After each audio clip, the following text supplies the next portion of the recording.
Comic Geek Speak presents Across the Bifrost, the Mighty Thor Podcast, Tales of Asgard, Volumes 1 through 3, and The Warriors 3.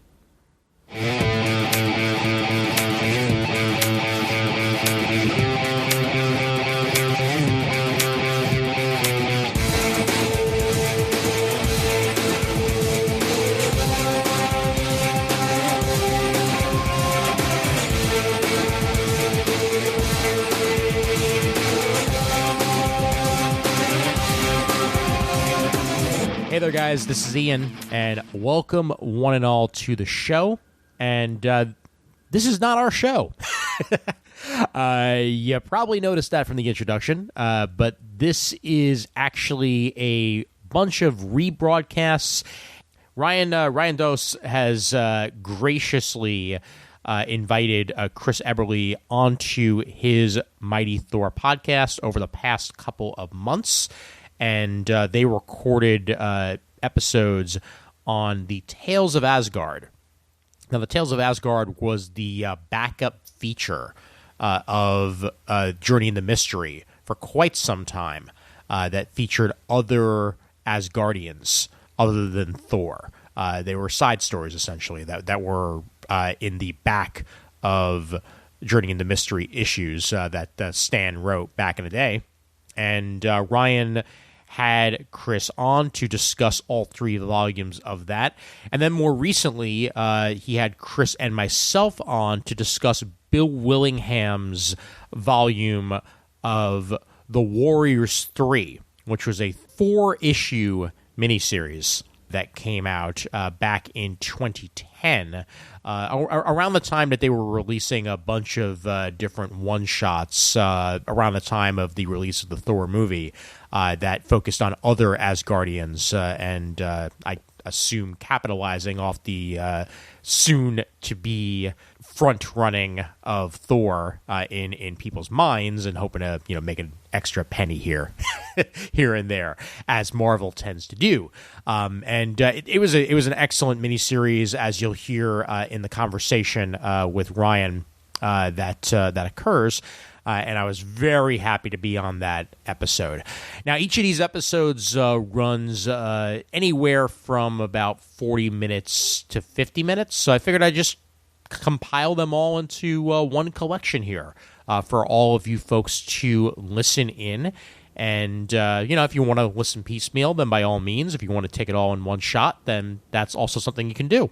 That's what we're releasing here on the feed. I'm currently packing for vacation, which is why this week and next week we will not be releasing official episodes of Comic Geek Speak. You may very well get something Murdonian and timely, as it were, but I'm leaving that up to Mr. Murdo as to whether or not that does indeed happen, but I certainly hope it does. Anywho, I just want to thank everybody, as always, for donating to Comic Geek Speak in any way, shape, or form, whether it be through donations formally at patreon.com/comicgeekspeak, or whether it just be sending a review either via iTunes or rating us on Spotify or anything of that sort. Any way that you can spread the word of the show is just as good as sending a formal donation. And frankly, just continuing to listen is all we ask of you here on the show. So we thank you so much for your continued support in any way, shape, or form. And once again, I thank Ryan for having Chris on, and then eventually Chris and myself. It was super fun, and I hope you guys enjoy it as much as I did. And I'm just going to get right to it here. Here is all 4 episodes of Across the Bifrost featuring us geeks. So take it away, Ryan. Before man could read or write, he had his legends.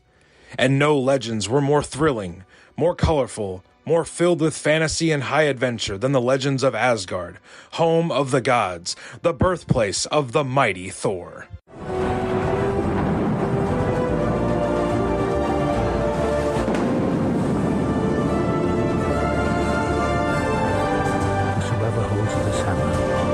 If he be worthy, he shall possess the power of Thor.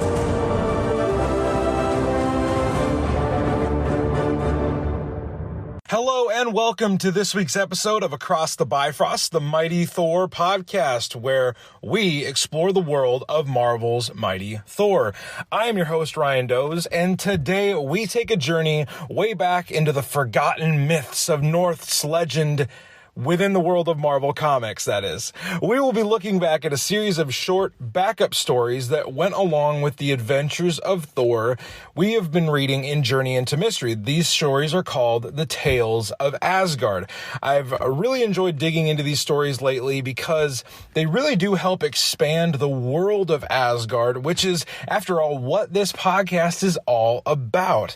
I'm really glad to have you along on this episode for this Thor-themed history lesson. Also joining us on this episode, one of my personal favorite podcast hosts, Mr. Chris Ebere, is joining us on the show today from the Comic Geek Speak podcast. He is incredibly well read when it comes to this time in comics. He's very knowledgeable, and we had a great time breaking down these stories, hopefully for your enjoyment. Before we jump into these segments today, I want to personally thank any and all of you who have listened to the podcast. Thank you for joining me in this passion project. I really do treat this show as a labor of love for the character I love. So whether you're an old fan of Thor, a new fan of Thor, I hope that you've enjoyed this show and what we're really trying to do here with bringing more people into the fold aboard the Rainbow Bridge when it comes to enjoying Mighty Thor stories. For your listenership, I am incredibly thankful. If you want to go the extra mile and support the show further, give us a rating and review on iTunes and go follow us on Spotify. That would be awesome. If you're subscribed to the show on either of those platforms, you will never miss a show when we have new content come out on the feed. So you'll never miss an opportunity to jump aboard the Rainbow Bridge with us. If you would do those things, we would appreciate it immensely. Speaking of the Rainbow Bridge, you will learn more about the Rainbow Bridge itself and all the characters and places of Asgard once you've listened to this conversation that I got to have with Chris Ebere. So behold, Tales of Asgard, Volume 1. Cross the rainbow bridge of Asgard, where the booming heavens roar. You'll behold in breathless wonder the god of thunder, Mighty Thor. Okay, Across the Bifrost listeners, I have Chris Ebere with us today. He is one of the co-hosts of the Comic Geek Speak podcast. He is going to break down some of these Tales of Asgard stories that we've been wanting to do for a long time. Chris and I have been emailing back and forth for a long time to do this. It's finally happening today. So, Chris, tell our listeners a little bit about yourself and, what we're going to be doing today. Ryan, first of all, thank you for having me on. It's a real thrill. It's great that there's a podcast devoted exclusively to one of the great Marvel icons. So as you mentioned, I've been a member of the Comic Geek Speak podcast since 2013, and the show has been going on since 2005. Wow! So we're approaching our 2000th episode. A couple more years, I'd say, but that is nuts. 2000. Yeah, we're getting there. I think we're in the 1800s at this point, if I remember correctly. And I've had a lifelong, I don't know if you want to call it romance or enslavement, passion to comics. I owned a comic book store for 18 years, Wild Pick Comics, from 1999 to 2017. And I said I've been a member of the show since 2013. I met the other cast members because they were coming to sales I was running at my store. I've been a lover of Marvel characters, Thor especially, since I could basically read, going back to earliest days of my childhood. And I'm really excited that we're talking about these particular stories, the first several installments in the Tales of Asgard backups, because they're part and parcel to the whole Marvel mythos of Thor.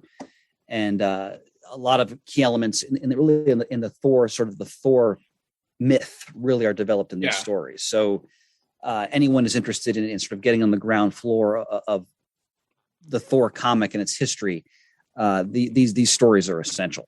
So I'm thrilled to be here to talk about it. So just so listeners know, the way that I came to know Chris was I've listened to, I've told him when we hopped on this call, I've listened to hours of him talk about comics. And today, kind of a little bit of a cool moment. I finally get to, collaborate and do something with someone that really helped start my wanting to do a show myself, because a while back, I think it was maybe, 4 or 5 years ago, maybe not that long, but a few years ago at least, the guys at Comic Geek Speak did a spotlight on Thor in the Silver Age. I think it was about 5 years ago. So at least, yeah. I've probably at least listened to that over 6 times. 3 hours of these friends talking about Thor, and I was like, hey, I want a show that does just this. And so Chris was gracious enough to email back and forth with me, and we decided that we were going to do backup stories called the Tales of Asgard. These are stories that show up in the Journey into Mystery run of Thor, starting in number 97. And these stories, like Chris said, they set the background, the tapestry of Asgard and the 9 realms and the myths and the legends. This sets the stage for the Thor, the Thor adventures and Loki and Odin and all of them. So we're going to jump into the first story, and we're going to break these up into volumes. Marvel did a thing a few years back where they split them up into volumes. So we're going to do them in blocks. So we'll cover a few issues today, and then down the road, we'll cover a bunch of other issues in our throwback series. So the first story for the Tales of Asgard, the side stories, was in Journey into Mystery number 97. This story is entitled Tales of Asgard, Home of the Mighty Norse Gods. And this is kind of a creation story. This is the beginning of time and how everything unfolded with the Asgardian myths before the time of Odin. So you get a lot of significant first appearances. And Chris, I just want to kind of rap a little bit about this one. This one really, really sets the stage for everything that comes after it. Yeah, and I think we should note, as you said, that it's a creation story, and you and I were talking behind the scenes that we were trying to find some additional background information about the genesis of the series. And admittedly, neither one of us could find much, but just kind of extrapolating from just reading about Lee and Kirby and Marvel over the years, I get the sense that, they wanted to flesh out the world of Thor. And Kirby was well known for having a great love for all kinds of mythologies, among them, of course, Norse mythology. And I'm going to make an educated guess that these stories, like Kirby, was the real thrust behind them, because he had a much greater knowledge of Norse mythology than Stan Lee did. And we should also note, as you mentioned before, that these are appearing in Journey into Mystery. So again, it's one of the Marvel house titles where, they had like Tales to Astonish, Tales to Suspense, Strange Tales, Journey into Mystery. And because of restrictions on their ability to print so many titles, which is a whole nother story, but Marvel at the time was putting their new heroes in these house books. And then because they were house titles, they would often have multiple features in them. And that's one of the reasons why you could see a feature like Tales of Asgard appearing right as a backup in Journey into Mystery. But just a quick little publishing history there. But yeah. As I look at this story, I mean, I'm not no way an expert in Norse mythology. I mean, we should also point out that the Marvel Thor, of course, is based on the actual Norse god Thor, who in the traditional depictions has, red hair and a red beard, and has a very different temperament than the Thor we know in the comic. But so he's the Marvel Thor is rooted in that mythology. So what's interesting in Tales of Asgard is that they're bringing elements of the actual Norse mythology and then sort of kind of interlacing it with this world developing with the sort of the Marvel version of Thor. You see that in these early stories. Like, let me crack open my volume here, but so and just so you know, listeners, Chris and I have our readings of these in front of us. This is also a really cheap plug to get something like Marvel Unlimited. You can read all these stories or go out and buy the physical copies of the books. They are truly treasured tomes that you will enjoy over and over again, especially these stories because they're so brief and you can fly through a volume of it. And being an advanced middle-aged person, I still actually have a hard copy. Here I am just with my slick iPad, just flipping through it. Well, you're moving into the future, Stir, and I'm still floundering in the past. But by the way, I'm assuming your copy has the same coloring. The coloring they did by Matt, it's Miller or Mia. They redid the coloring. The coloring is beautiful. Yeah. It's very storybook like. Yeah, exactly. Well put. Yeah. And you actually, another point you made, I think we should address right off the bat, to talk about people wanting to read these stories. If you're someone who has a young kid who enjoys fantasy stories like the Harry Potters and so forth and so on, I think these stories are really well suited to a younger reader. What do you think about that, Ryan? Well, so honestly, the other day, as I'm reading these, I'm laying on the couch and I've got my iPad out and I'm reading a bunch of these. My 4-year-old son comes and he snuggles right up into my arm and he's like, it was one of the stories where Thor is wearing his traditional costume. Yeah. And he's like, "Look, Dad, it's Thor." And I was like, "Yeah, buddy, do you want me to read you a story?" So I read him one of the boyhood of Thor stories, and his attention span was just perfect enough where I got to read him 2 stories, and then fantastic. He was like, "Okay, cool. I'm gonna go do something else now." And I told my wife, I was like, "Yeah, our son let me read him 2 stories today." She's like, "He sat there for 2 stories?" I'm like, "Yeah, they're perfectly sized for him." But in terms of length and it's recognizable enough. A book that was written decades ago. My son, who's a 4-year-old, he knows Thor from like modern cartoons.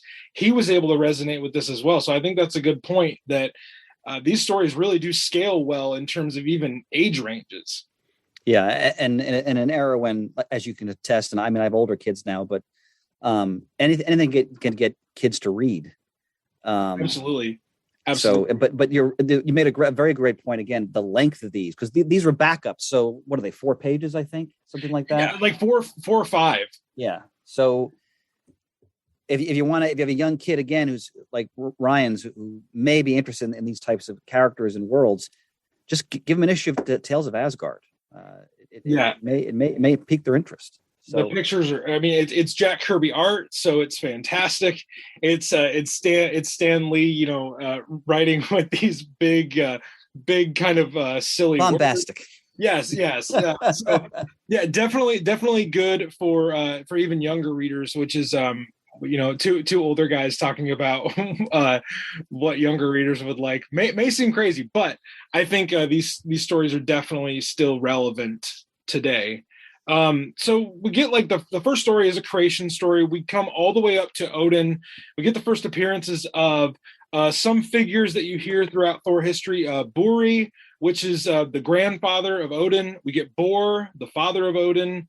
The ice giants, Ymir, who is featured in the next story pretty prominently. Jotunheim is mentioned, Muspelheim, one of 2 of the realms of Asgard, and then the story ends with Yggdrasil covering the earth. The last panel in this first story is really cool. I think I actually contemplated making that my screensaver.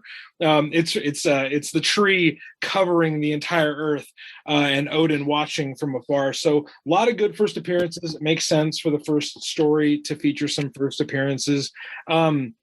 But Chris, before we move on from this first one, anything else from this first one, the creation story, that really jumped out to you that maybe readers would enjoy? Well, like you, the closing page with showing the world tree is just stunning Kirby artwork. And I think, again, you really, and like the way Surtur is rendered, like you really see Kirby's love for the subject matter.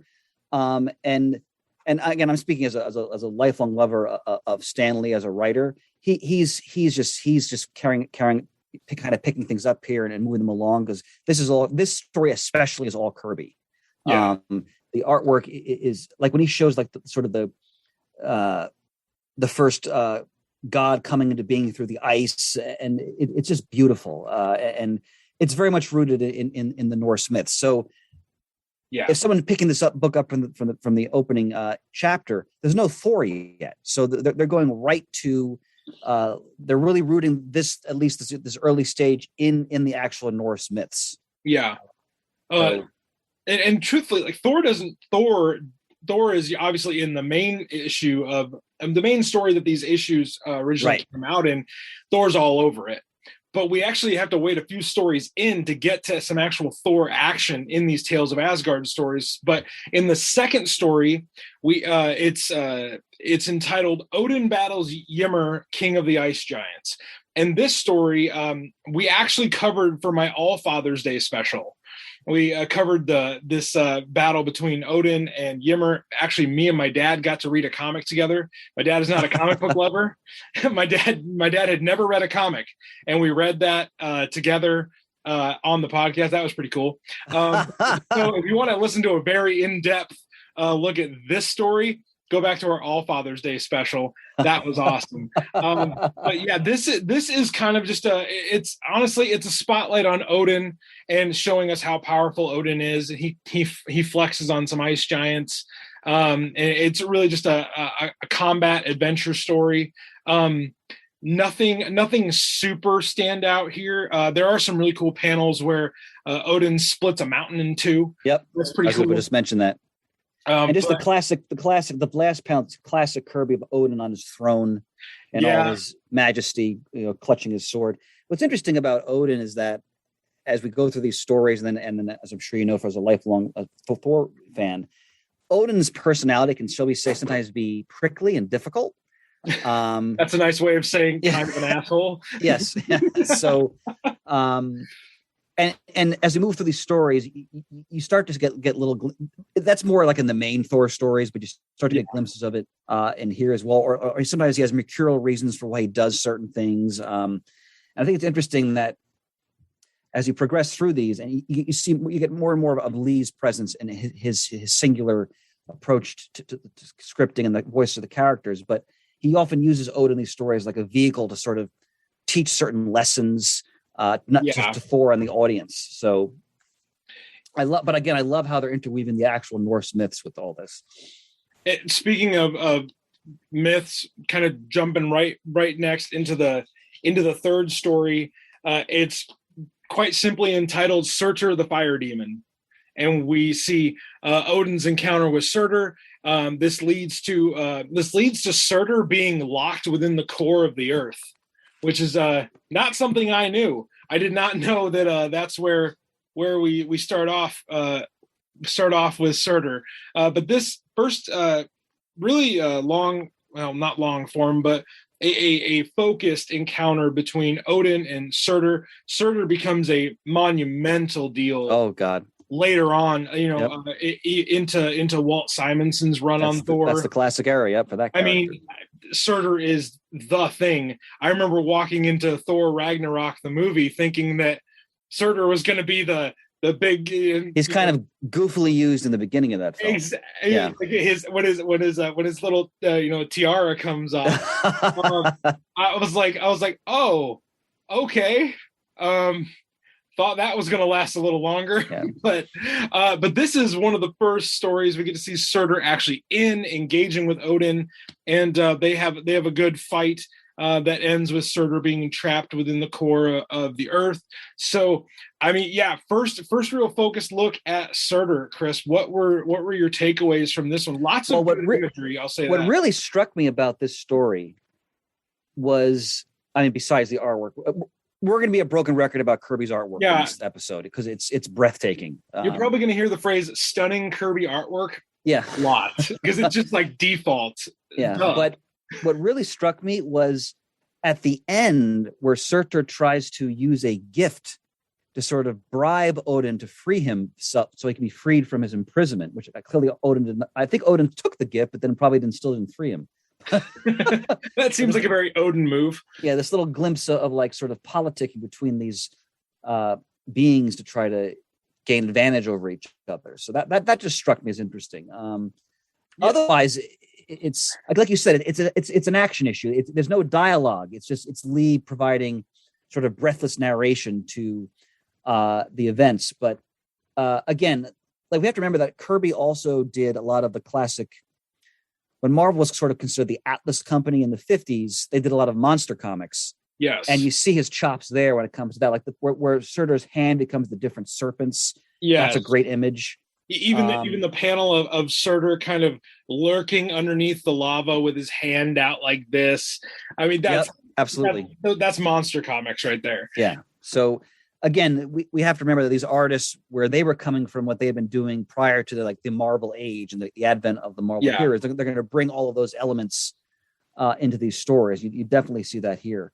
But that's just what made Marvel so fun. I can imagine how fun it was for readers in the 60s, because you're getting something so fresh and new that's incorporating all these different elements, Norse myth, elements of earlier Marvel comics, like the monster motif.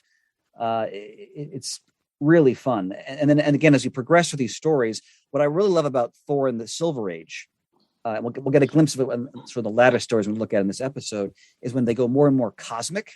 Yes. And they sort of break out of just sort of like the not confines, but like the original sort of Norse mythology, and they take Thor basically out into the universe. And we're going to see a bit of that as we move along. But these stories get bigger and bigger as we move along. Because it kind of starts off in a little bit like they're almost like fables.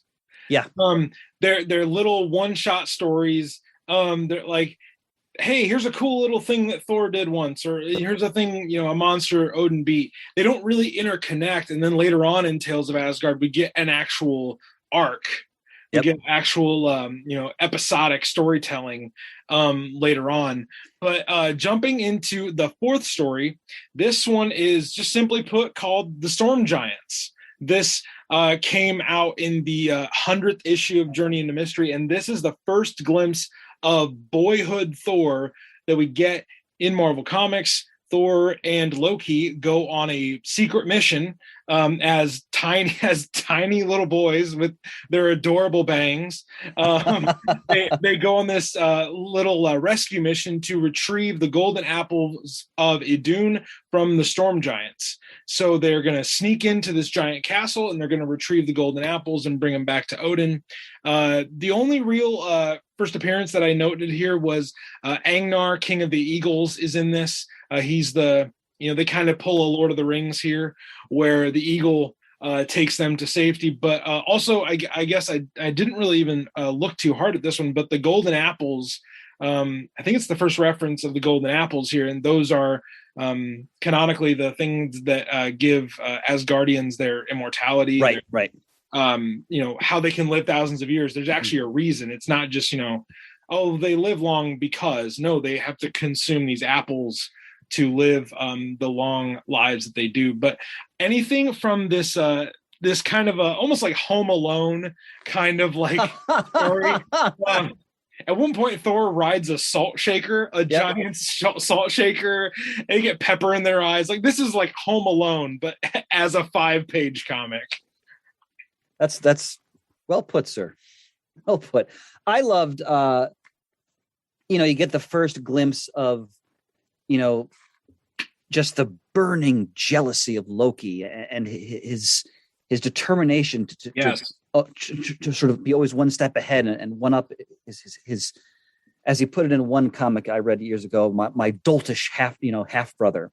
And also interesting, what I've forgotten about this, that Thor is trying to lift the hammer, and they do a couple of stories here where each time he gets a little bit higher off the ground, as he performs more and more, good deeds to show that he's worthy of the mallet. So that's an interesting point.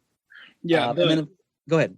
Well, I was just going to say the subtext in these issues of Loki's jealousy, it's right baked in there at the beginning. And there's a story that takes place canonically even further back, where we get to see kind of the birth of his hatred. And we'll get to that. We'll get to that down the road.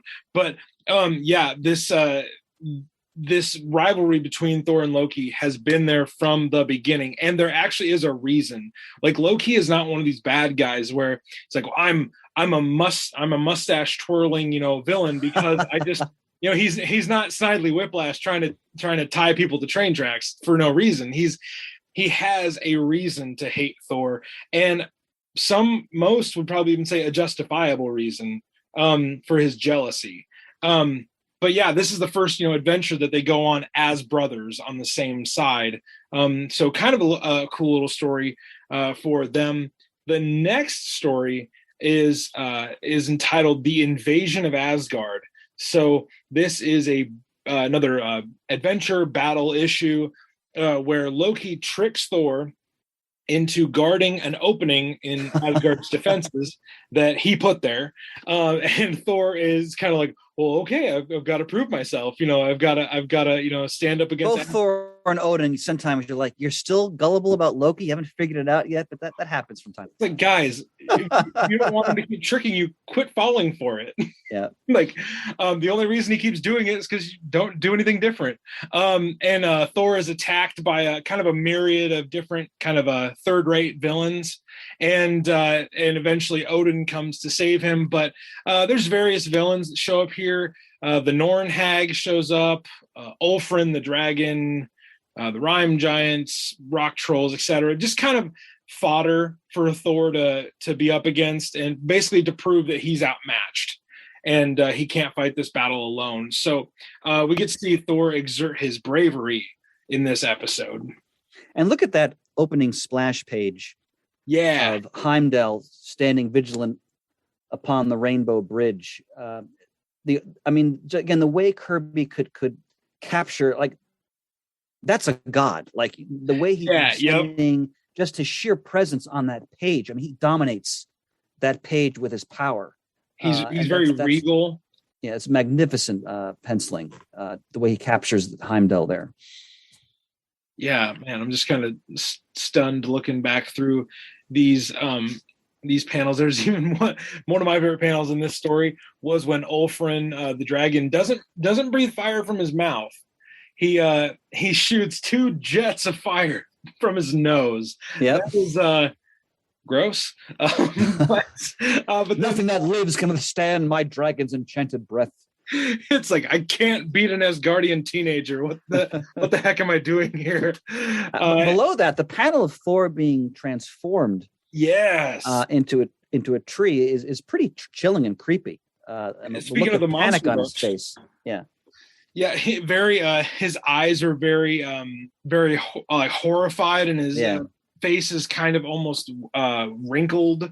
That image was a little. It almost reminded me of Swamp Thing, a little bit like if Thor were Swamp Thing. But again, that's probably literally just me. And then let the clarion call ring forth for Odin and Asgard. I was really hoping you were gonna bring some classic Chris Ebere. You could say it's crass too. That's fine. Oh my gosh, yes. What I noted for the first time, and I think it's a great touch. Yeah. Whenever Kirby depicts the warriors of Asgard, like the army of Asgard fighting Odin, he gives each one their own individual armor, where you think, okay, like they all have the same uniform, and granted, more work for Kirby, but just makes those images so much more captivating and thrilling, because there's so much to look at, because every warrior has a unique look. And like, I almost get the feeling like he never duplicated like these things. I don't think so. How many different ways can you draw a helmet, Jack? Yeah. Like, apparently thousands and thousands of different ways. Because I even noticed that today as I was just kind of flipping back through. I was like, oh my gosh, none of them are the same. They're all different. They're almost like their own unique warrior. Yep. Each is his own action figure. Yeah. Oh, how 80s toy line of him. Yeah. So the next issue, the next story is I would put this as required reading. If you are a Thor fan and you really want to kind of dig into these early stories of Thor, the next story in Journey into Mystery 102, Death Comes to Thor, is required. But I also love, on top of that, the boyhood of Thor, parenthetically, at the age of 18. Just so we're sure. 18-year-old Thor. Yeah, so that's a good little touch. And it's, oh yeah. So this one is required reading because of a few reasons. There's some very significant first appearances in Thor's aliases, but also his rogues gallery. This is a story of Thor going to rescue Lady Sif from a kind of a one-shot Storm King villain, Storm Giant King, who, by the way, the Storm Giants must have so many different kings, because they appear once, and then the next story it's like, hey, Thor went to fight the Storm Giants again, and they have a brand new king that you've never seen before. Well, a lot of, squabbling within their ruling elite, public coups and so forth. So Thor goes to rescue Sif and encounter. He was told earlier on in the story that he would not be able to lift Mjolnir until he met death. So in rescuing Sif, he meets Hela, the goddess of death. So we get the first appearances of Sif and Hela in this story. Sif, obviously a key supporting character and key love interest of Thor throughout the years, and Hela. I mean, if you've seen Thor Ragnarok, you probably know who Hela is, but she is littered throughout decades of comics that Thor has interacted with her as both villain, but also kind of as like a force of nature, because she embodies death in the Asgardian mythos. So very good, very key story, required reading here. Chris, what did you think of this Death Comes to Thor story? What struck me especially was, and I'm always interested in how they develop characters over the years. So Kirby has not fully realized his design of Hela as we know it later on. Like the helmet becomes far more elaborate in subsequent issues. So it's just interesting, that creative process where there's initial idea, because the basic look for the character is here. Yes. But he's gonna make it so much more elaborate and sinister. She's very toned down in this story. Yeah. So, but that's again, but also, again, just the touches, the two giants entombed in the rock, and the look of sort of horror on their faces. You assume they're not going to survive that. And it just Kirby's ability to just in just one panel to capture so much breathtaking stuff. You just never get the sense that he wasted space. No. Like every minute part of a panel, of a page, like was used to its utmost. And actually, a little while back, a buddy of mine came on and we talked about 2 issues of Thor. Actually, Amora the Enchantress's first appearance. We talked about her first appearance, and we talked about one speech bubble for 10 minutes. And it was like we were just just pontificating about it. And he looks at me, he's like, we just talked about one speech bubble for 10 minutes. I was like, yep. And we're going to probably do it again. So let's keep going.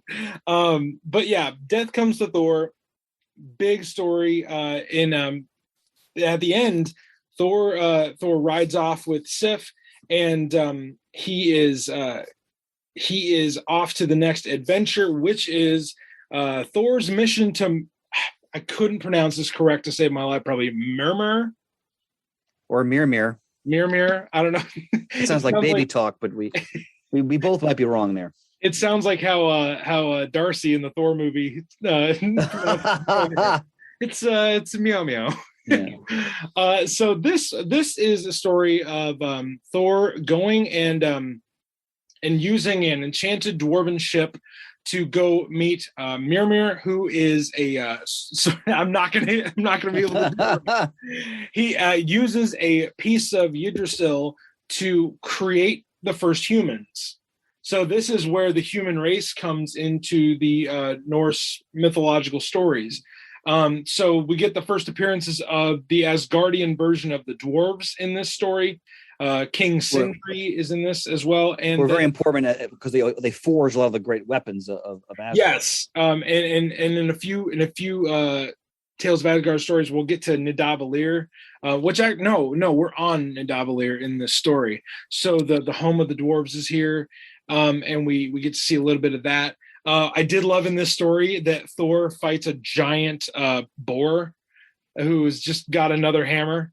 One of my favorite lines in this. I know the line as well. Go ahead, you can have it. Stripped completely out of context. The boar jumps out of the weeds and he says, though you have a hammer, I have one too, and mine is far bigger.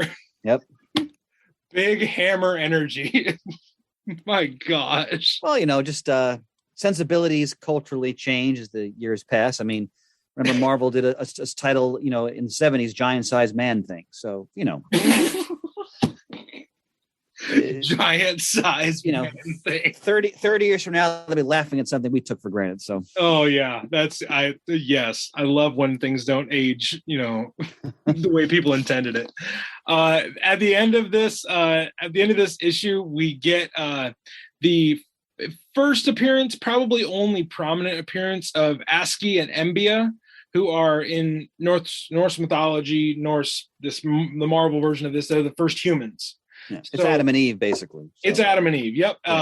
Just Stan Lee changing the names a little bit. But it's the creation story of how humanity came to be. And then the last panel is a really cool picture of the dwarven ship flying across a giant sun flare. I thought that was a really cool way to end it. One thing I wanted your thoughts on, Chris, at the end of each of these stories, Stan gives this, he tries to hook us not for the next issue of Journey into Mystery. He tries to hook us for the next story of Tales of Asgard, almost apart from the Journey into Mystery main story. But he keeps just adding this pomp and this circumstance so that, these are 5-page stories, and he is presenting them like they're Hollywood blockbusters. Well, that was the key to, so much of Marvel's success was the fact that he was the ultimate pitch man, and the hyperbole he would employ. A lot of it with a wink, of course, was to encourage people just to keep reading, so they keep selling more and more of these books, because that was his job. And you're right. These are short stories, but like we said, he's pumping them up like it's the next blockbuster. And like you look at the opening page of the next issue. Tales of Asgard, home of the mighty Norse gods, beginning a new dimension in comics.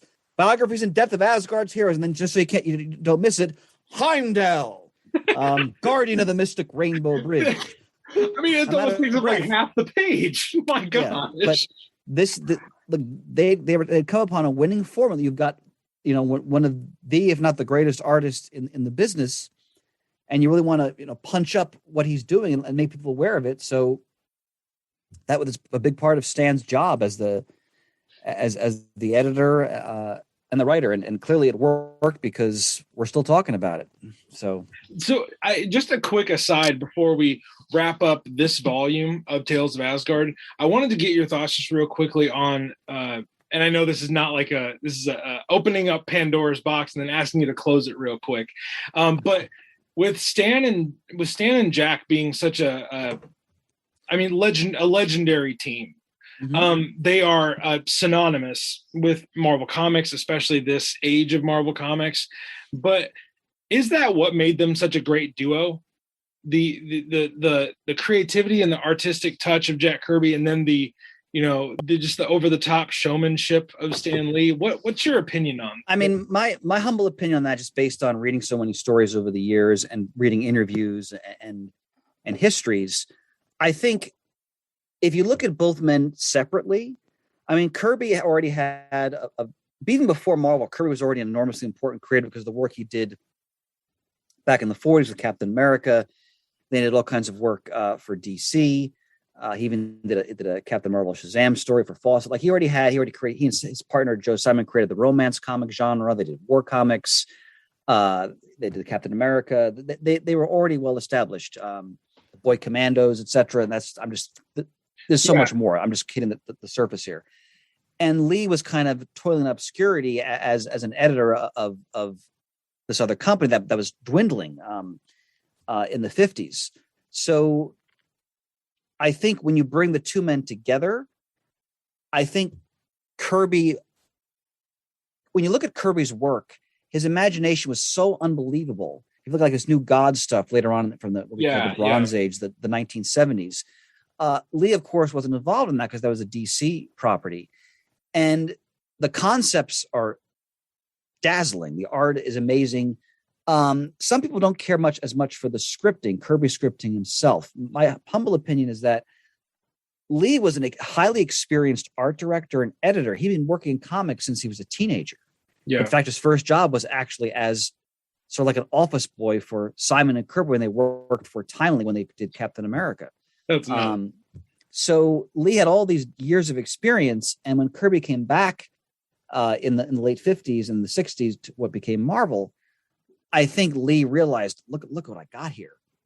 And I think the work inspired him, and it encouraged him to produce some of the best storytelling of his career in that approximately 10-year period they worked together. And I think Lee's ability to, through caption, through dialogue, with a voice he would bring, through the hyperbole, through the sales pitching too, like we just noted, it grounded Kirby's artwork in such a way that people really found all of it so exciting and accessible.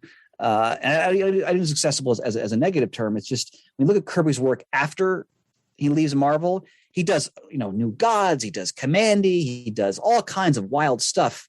That's I highly recommend. But some critics feel that Lee not being there to edit and to script, you're getting a very different. You're getting sort of Kirby without any kind of editorial constraints. I think Lee. Maybe constraining is the wrong word, but I think Lee was able to sort of harness what Kirby was doing in a way that really, really delivered for the reader. And again, I think we talked about, you can talk about the Marvel method, which if listeners aren't aware, because Lee was the scripter, he was the editor, he was the art director, he didn't have a lot of time to write full-blown scripts for the artist, like, all right, on this panel, do this. He basically would write, okay, this issue, the Fantastic Four are going to fight Dr. Doom. Go. Yeah. And the artist would then draw the whole thing, and then he'd go back, he'd go, wow, this is amazing. Then he would, put in the captions, the thought balloons, the dialogue. And that's where we can do all the creator controversy between who created what, Lee, Kirby, and other artists. But I think that approach, which was really born out of expediency, I think that produced amazing stuff, because clearly Kirby had free reign to let his imagination run wild in these stories, and Lee would come in as the writer and the editor and sort of ground it for the reader. And it's some of the greatest work in the history of the medium. Absolutely. So and honestly, I have heard throughout the years, you explain that and expound upon that on CGS. So I just wanted to give my listeners a little bit of an in on like why Stan Lee and Jack Kirby are so important together, and why like reading these stories is kind of a peek inside their creative process. And like you mentioned, the Marvel method and everything that they were doing and accomplishing in this, the 60s time period where Marvel was kind of just, getting all of this out there.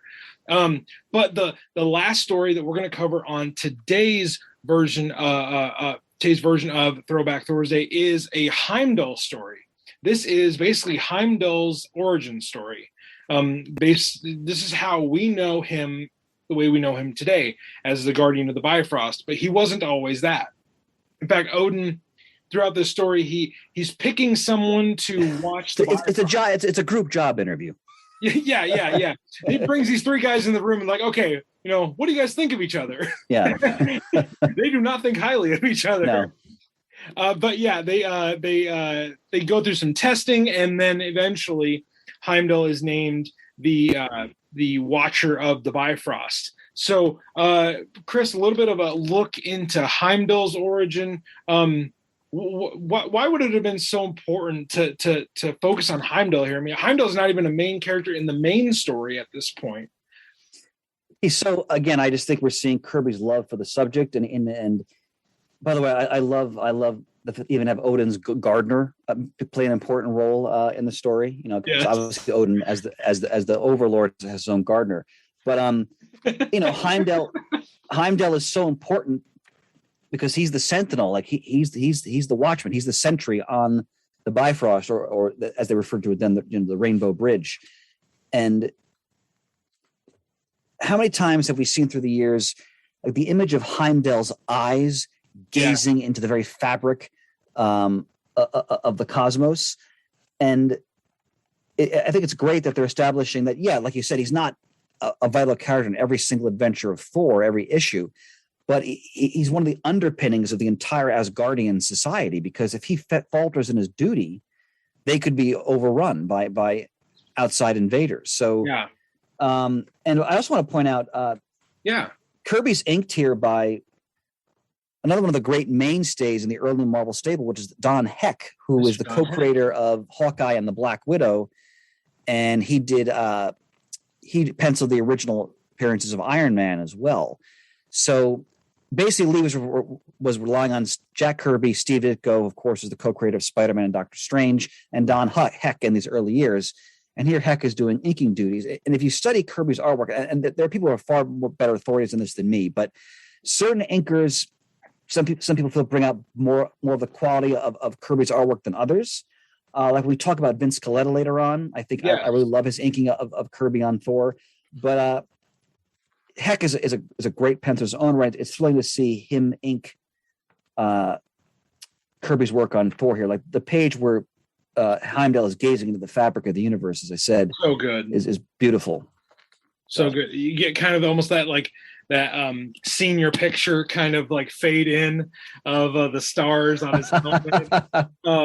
And then on the last page, I love the picture, the panel of the legions of Asgard going on the Rainbow Bridge and charging after the enemies that are seeking to come to Asgard and invade. I just love, honestly, anything with the Rainbow Bridge on it, I love, because you're gonna get like sunbursts and planets and rings in the background, and it's honestly, that's to a comic book fan, you really just have to say Cosmic Kirby.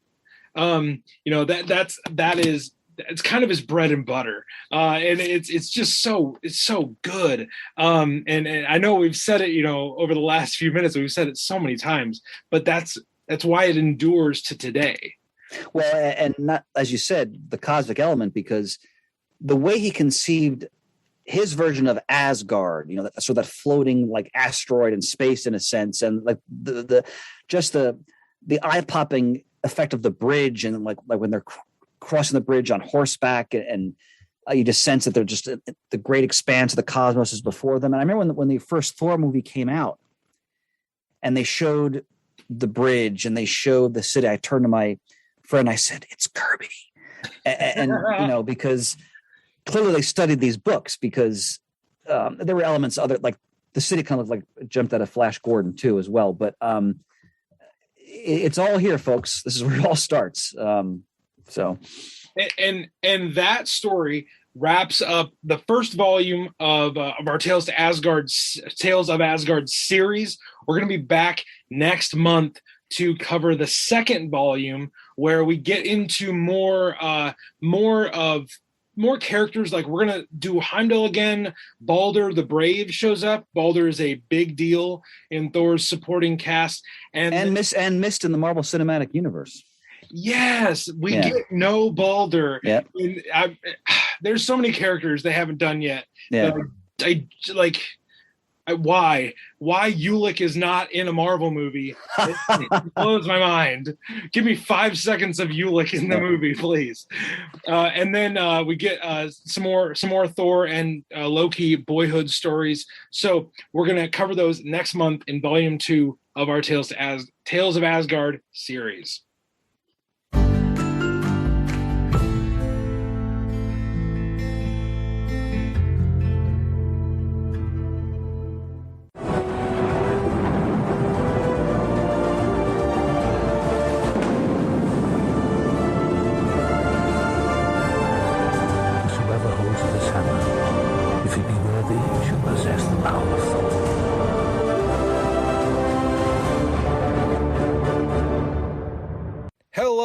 welcome to this week's episode of Across the Bifrost, the Mighty Thor podcast, where we explore the world of Marvel's Mighty Thor. I'm your host, Ryan Doze, and today we continue our Tales of Asgard series with special guest Chris Ebere, who is back to cover the second volume of the Tales of Asgard backup stories that are found in Journey into Mystery alongside the main adventures of the Mighty Thor. I'm excited for this episode. We dig a lot deeper into the character of Loki in this episode, his origin, some of the childhood tensions between him and Thor. It is going to be a great half an hour with Chris. He is back and he is just excited to go. These were really fun to record with him. Like I said in our last installment of the series, Chris is a favorite of mine when it comes to the podcasting world. It was actually an episode of his podcast, Comic Geek Speak, that made me want to start these Thor stories in my own podcast. They did a episode about Thor in the Silver Age, which was a lot of fun, and maybe I'll link that to the show notes if I can figure out how to do that, and I'll definitely share it on our social media. That episode was a fantastic jumping off point for me and my podcasting adventure. But today, Chris is on our show talking about Tales of Asgard Volume 2. We'll get into that in just a moment. Before we do that, I want to especially thank each and every one of you that are listening. I know I say this very often, and I truly do mean it. Every single time I see that someone has listened to an episode of the show, it makes my heart feel all warm and fuzzy inside. I did not think that people would actually want to listen to me talk about Thor, but apparently people do. And if you are one of those, which you definitely are because you're listening right now, if you've been listening to the show for a long time, I just want to say thank you. I appreciate anything that you've been able to offer us, whether it's a listen, a rating, a review, a subscription, any of those things. Thank you very, very much for doing so. And if you've yet to do that, I would just encourage you. That's a great way to let us know that we're putting out good stuff that people want to listen to. And if you have anything that we can improve on, we would love to hear that. The way we find out about those things is ratings, reviews, and subscriptions. So if you would go do that before you leave today, we would appreciate that. It would help us, and it would just let us know what you're feeling about the podcast, how you think we're doing. That would be greatly appreciated. Another way that you can engage with the podcast is going to our social media.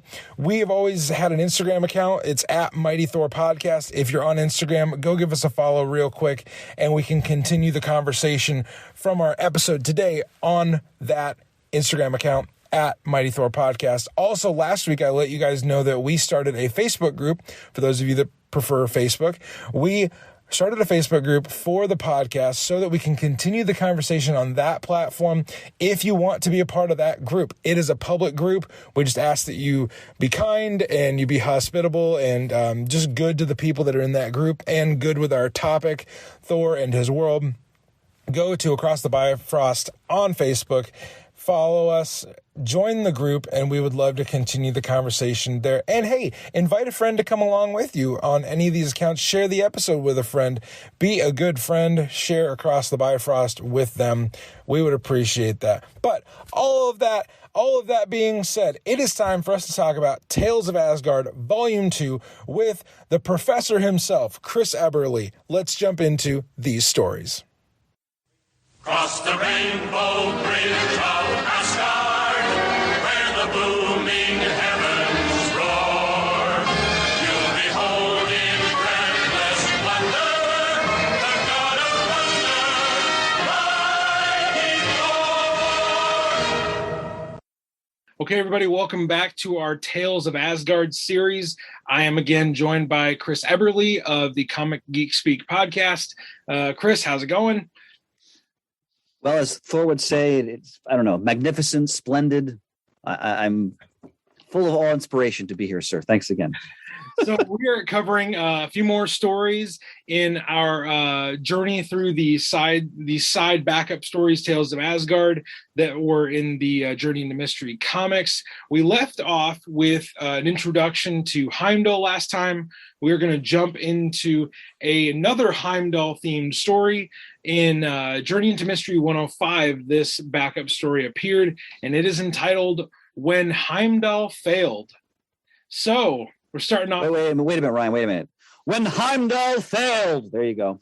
See, I don't have that pomp in my voice, but I do. Clarion call. Go ahead. All right. So this is a story of Heimdall being the watcher of the Rainbow Bridge, and something slips past his ever-seeing eye. This pixie-like creature called the Vanna slips past Heimdall, and thankfully Heimdall's honest. He knows that something is wrong. He tells Odin, "Hey, something's not right. I feel like I missed something here."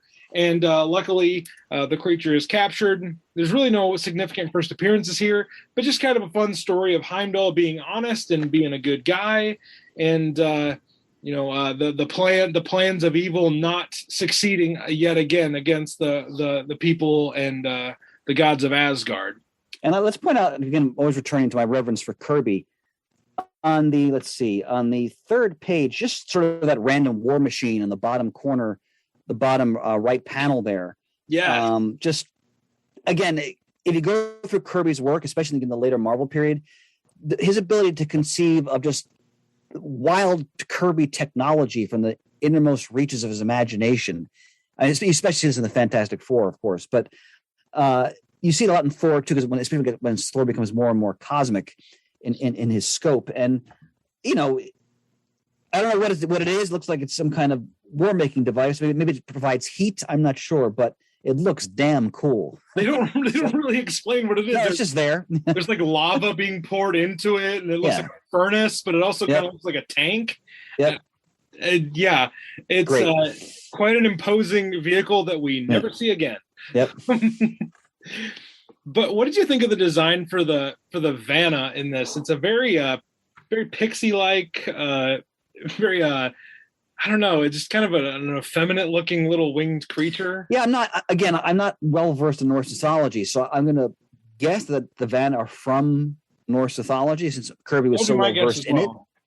But it's a great visual because it's such a stark contrast to, the gods of Asgard that the creature is trying to infiltrate their world. So, and the page where, again, on page 3 again, where Heimdall's standing sentinel on the bridge and the Vanna's darting forward. It's one panel, but just the look of the city behind them. I mean, again, the phrase often used to apply to Kirby Thor in the Silver Age is glory and grandeur.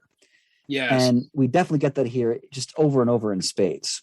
So yeah, the even on the last page, we see the legions of Asgard, emptying, and there's Heimdall. Like whenever you see the Bifrost, you should be seeing Heimdall as well, because he is ever vigilant, ever watchful. He is the one that Odin has been he's been entrusted by Odin to watch over the Bifrost. It's just always really cool to see him standing resolute on the bridge and with the planets and the stars as the background. Just always great stuff. Stunning Kirby artwork.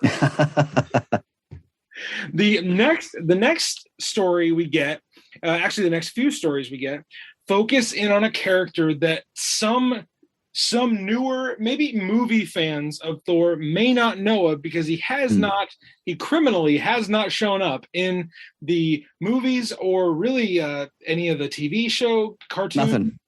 Nope. Balder the Brave. Balder is a big deal when you read Thor stories starting in the Silver Age all the way through, through current. I don't know where he's at currently.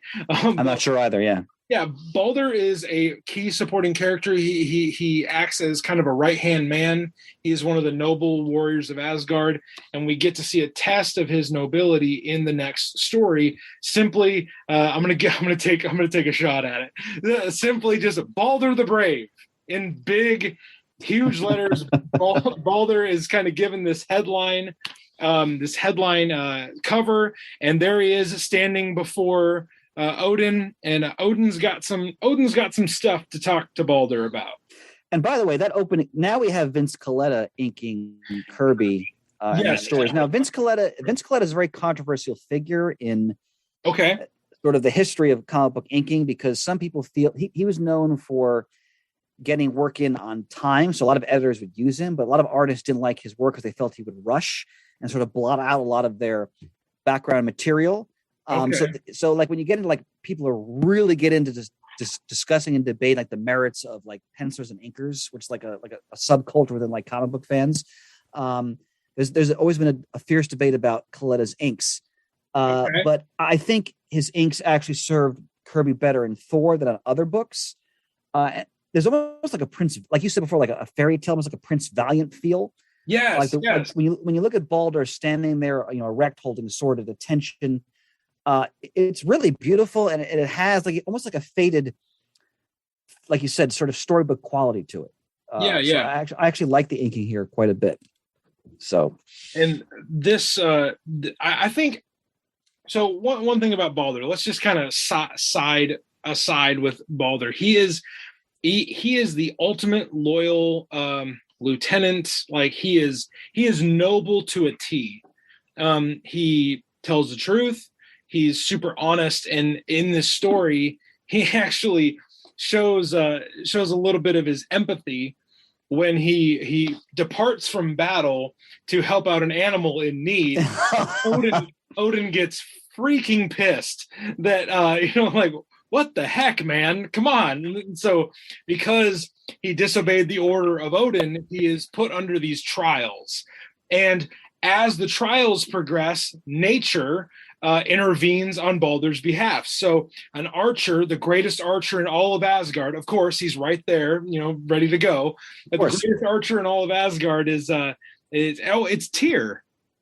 Oh, it's the Asgardian god Tyr. He's the one shooting the arrow. I totally missed that.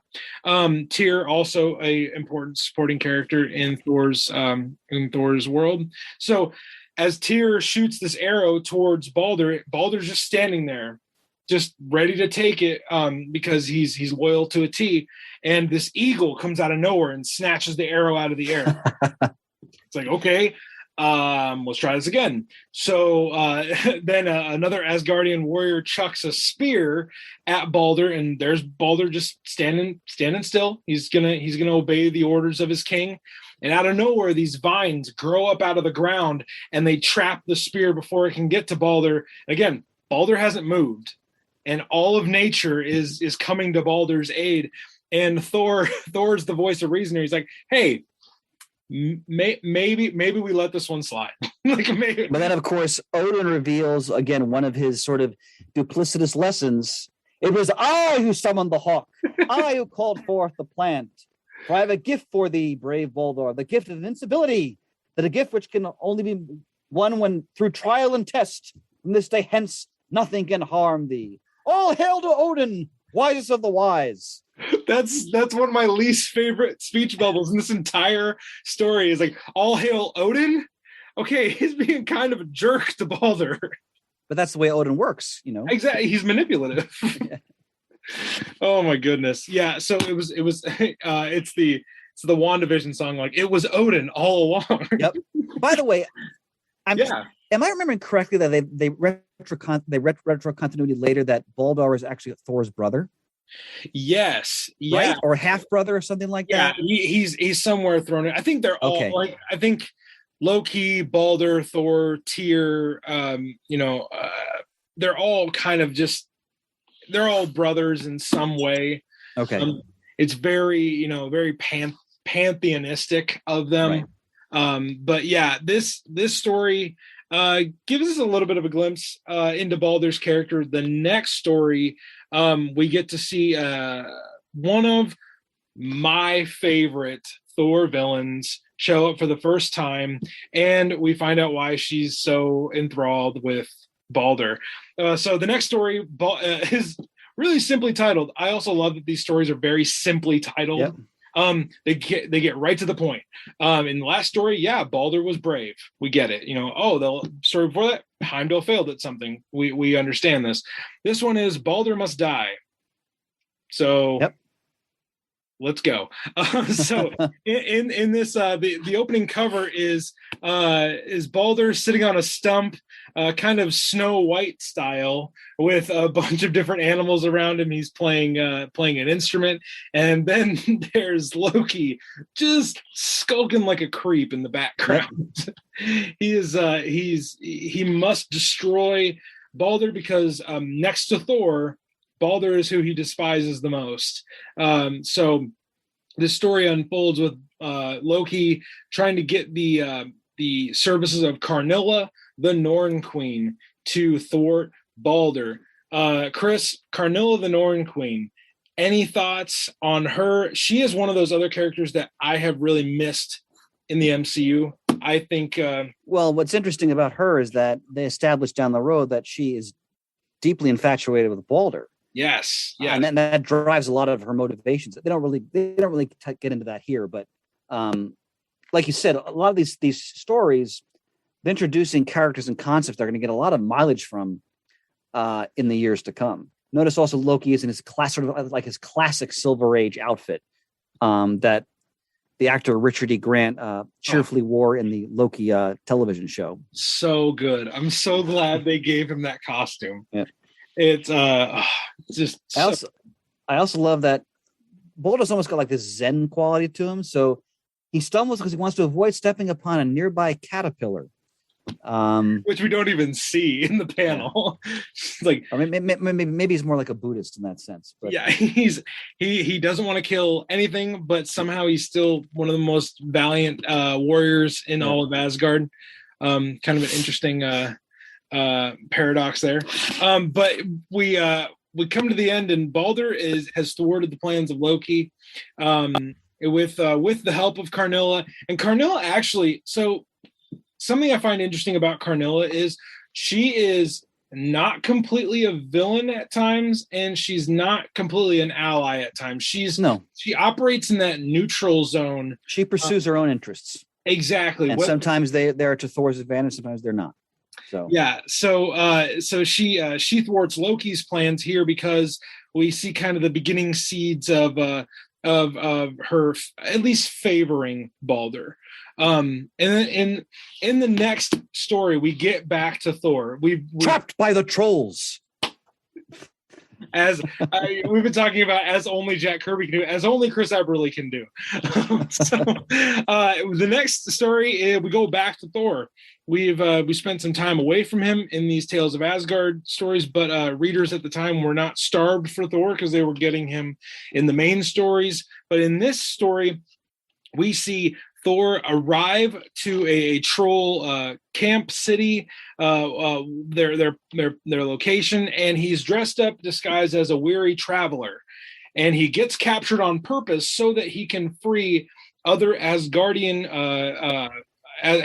prisoners and kind of do this revolt against them and free them and bring them back to Asgard. So kind of a prison break story. Yeah, Thor is an emancipator in this story. Yes, he's a god of the people. He frees all of them from the trolls and the dwarves. It's and then he traps the dwarves and the trolls within the mountain that they had been kept prisoner underneath. Kind of just a quick action story. Yeah, it's very quick. I mean, that I don't think that even exceeds. Yeah, it's barely 5 pages. So we'll just jump right on into the next story because there weren't any significant first appearances in that last one. This next one is called Banished from Asgard. And this is a little bit of a bait, kind of a bait and switch trickster story, but Odin plays the role of trickster in this story, where he pretends to banish Thor from Asgard, and that's actually the cover. You might want to take this one because I have even I wouldn't dare. It's too lengthy in its grandeur. Basically, even the son of Odin may not disobey an imperial command, and so order you to be banished from Asgard. I do part of it. There you go. Thank you. So we see Thor walking. By the way, Thor is not yet 20 years old. Just let the reader know. Oh my gosh. the time years ago when Thor was not yet 20. So he's 19 and like 7/8. Yeah.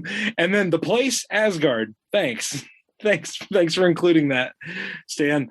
And we see Thor walk away all dejected with his hammer awkwardly tucked into like his high-waisted belt. Yeah. I love that little fashion choice that he makes there. We should point out that now he's able to fully use the hammer too. Yes. So we're now at the point where Thor is as powerful as kind of we would know him passing. Yes. Like he's not doing these tests of worthiness anymore. He has full control of the hammer and a lot of the associated powers that come with it. So in the first few panels of this story, we see a kind of a shady character, Arkin the Weak. He defects from Asgard and he goes to Queen Norda, I believe so.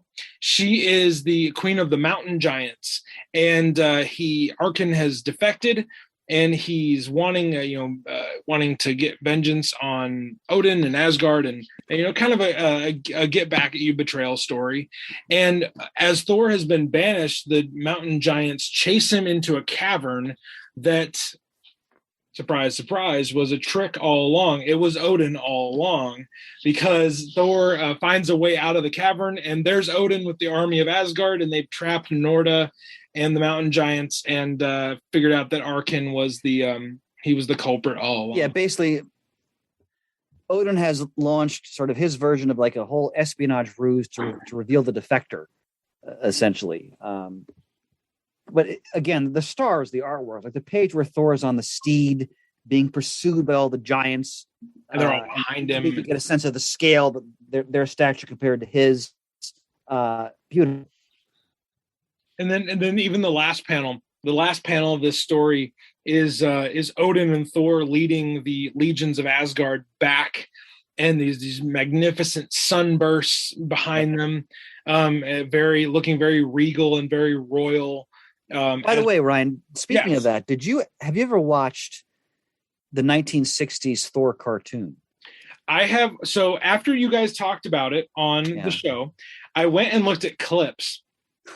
And I actually so I didn't even mention this.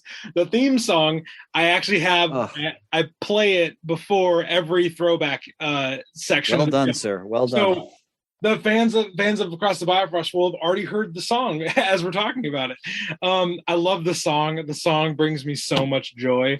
I've watched I watched some clips of it as well. Things that my wife has watched me from over my shoulder, like, what the hell are you watching? Yep. What is this? Well, I mention it because, as some of your listeners may know, or if they don't, we can fill them in here, that they basically, so this is the first animated series that utilized Marvel characters besides the Spider-Man series from the 60s as well. So I think it was Grant Ray Lawrence was the company.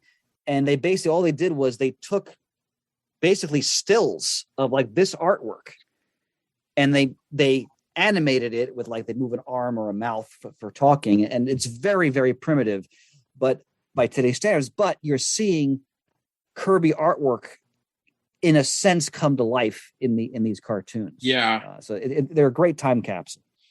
And I wonder what he would have been like as an animator.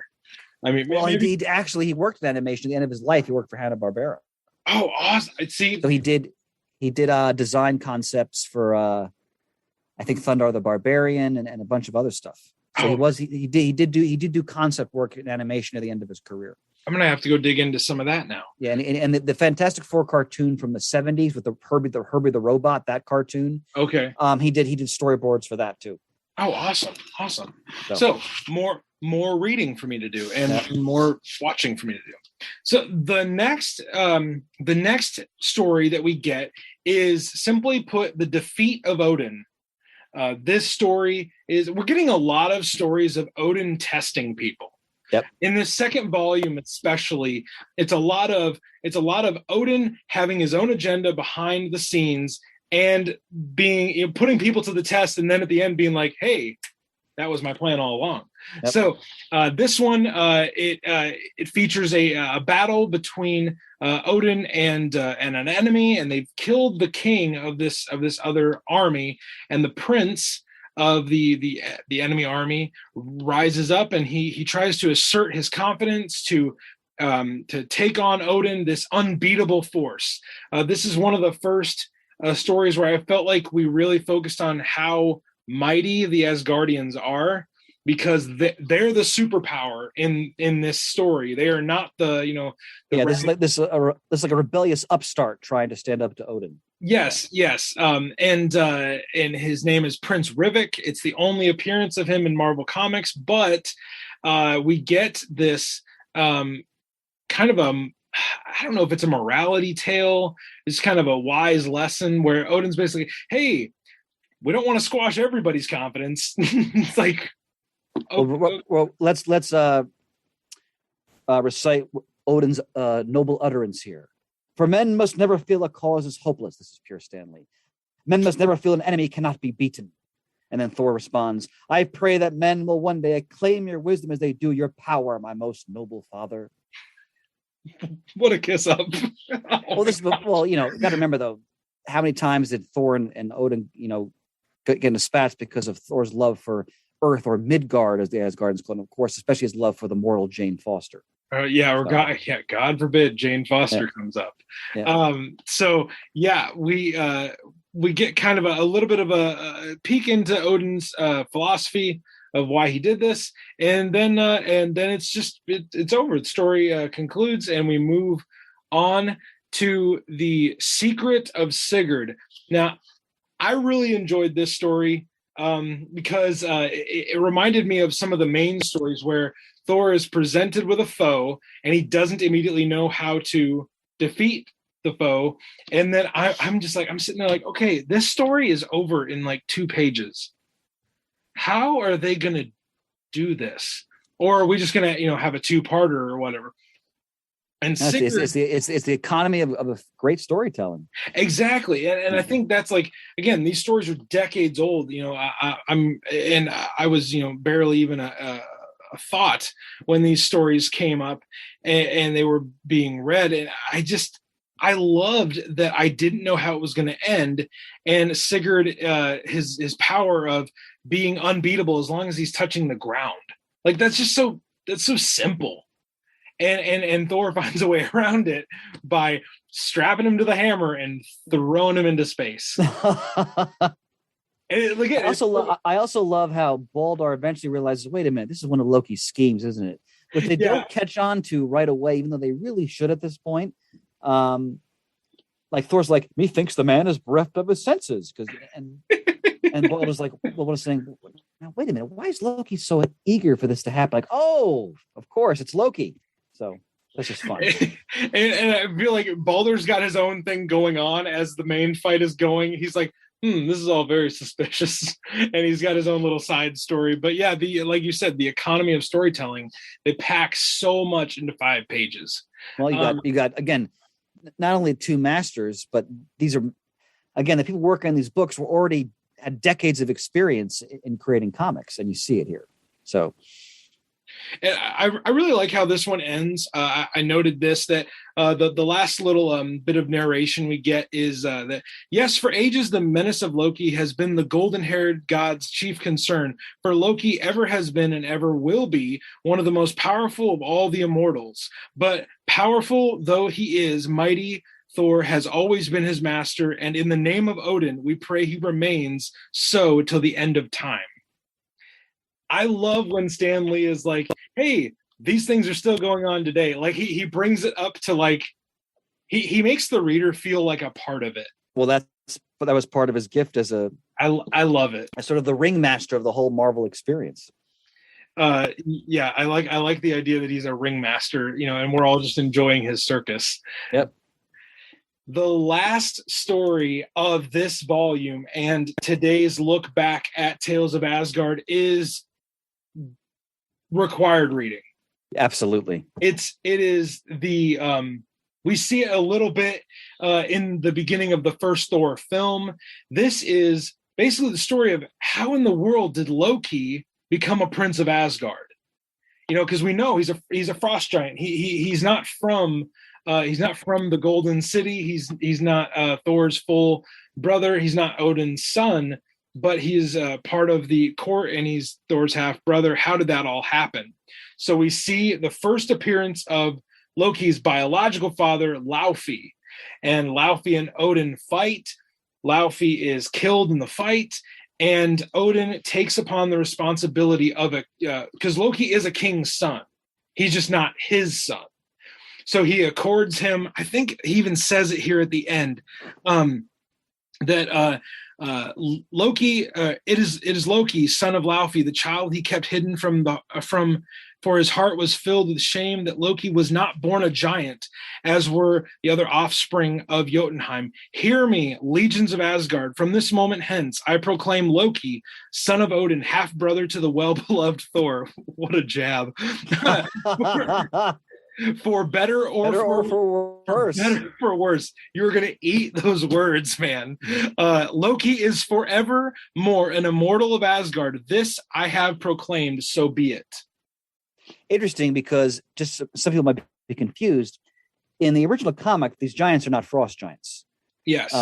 They're just, I don't know if they're storm or mountain or whatever they are. But, and of course, in the movie, they then changed that. It's just a minor detail. But this story is close to my heart because in the 70s, the publisher Fireside did a whole series of books, Origins of Marvel Comics, Son of Origins of Marvel Comics, and Bring on the Bad Guys, and other ones as well, where Stan Lee would write very charming essays providing, I have to say today, his version of how these characters were created.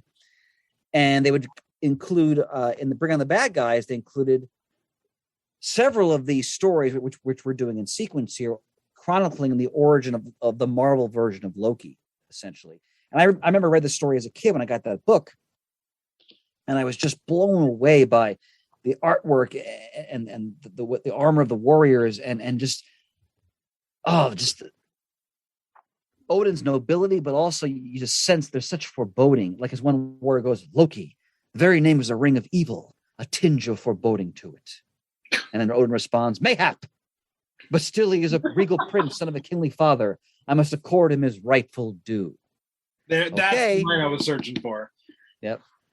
Man, so is it reasonable to think that was this one of the first Thor related titles you read, Chris? So when I got the Bring on the Bad Guys book, I got it in the early 80s. I was very, very young. This is one of the first stories I read. Now, the first Thor stories I read were in the Origin of Marvel Comics, which is the first Fireside collection that Lee did, and that had Journey into Mystery 83 in it, and it had I think it was Thor 144, which features the Enchanters, and has a classic opening scene where Thor is to quench his thirst, goes to an ice cream shop to get like a root beer float, which is a classic Marvel, Silver Age, like this world could be yours, that type of thing, which is so charming. So those stories, but then I got the Bring on the Bad Guys book, and I read these. These are definitely some of the first Thor-related stories I read. Fantastic. That concludes the second volume of our Tales of Asgard series. I just want to thank Chris again for joining us on this episode for more stories. Really, we get into a lot of Loki. We covered a lot of Odin being up to his, I don't want to say schemes, but his little games with people. But it was definitely a good little trip down Marvel's memory lane. So we will join you next month for the third volume of the Tales of Asgard stories. By the ring!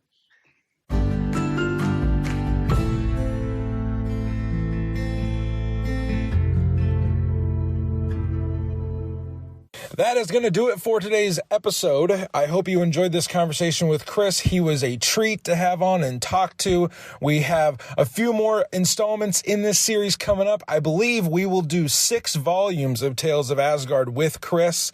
We are at the beginning of our journey, and we just look forward to any time we can have Chris on the show. He is just like I said, a treat to talk to and so much fun. I hope you've enjoyed his breakdown of these backup stories in the Tales of Asgard series. If you're one of those that's very curious about where these stories are found in the main book, we're actually up to date with our throwback series alongside our Tales of Asgard. So the last issue of Journey into Mystery that we covered with Jared Sapp a few weeks ago was issue 112. And these Tales of Asgard series stories that we've talked about today are from issues 105 through 112 of Journey into Mystery. So right now, our Tales of Asgard stories and our Journey into Mystery issues are right in line with each other. So you're getting all caught up. I'm so glad that you've listened to this episode, because that gets you all caught up with where we're at with Thor in the Silver Age. So good job, listener.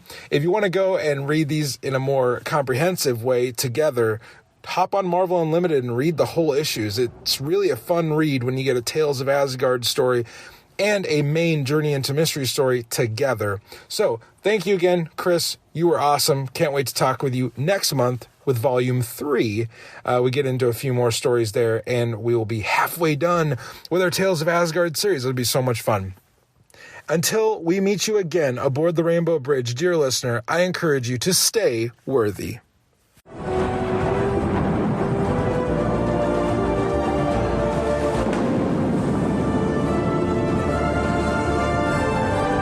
Whosoever holds this hammer, if he be worthy, shall possess the power of Thor.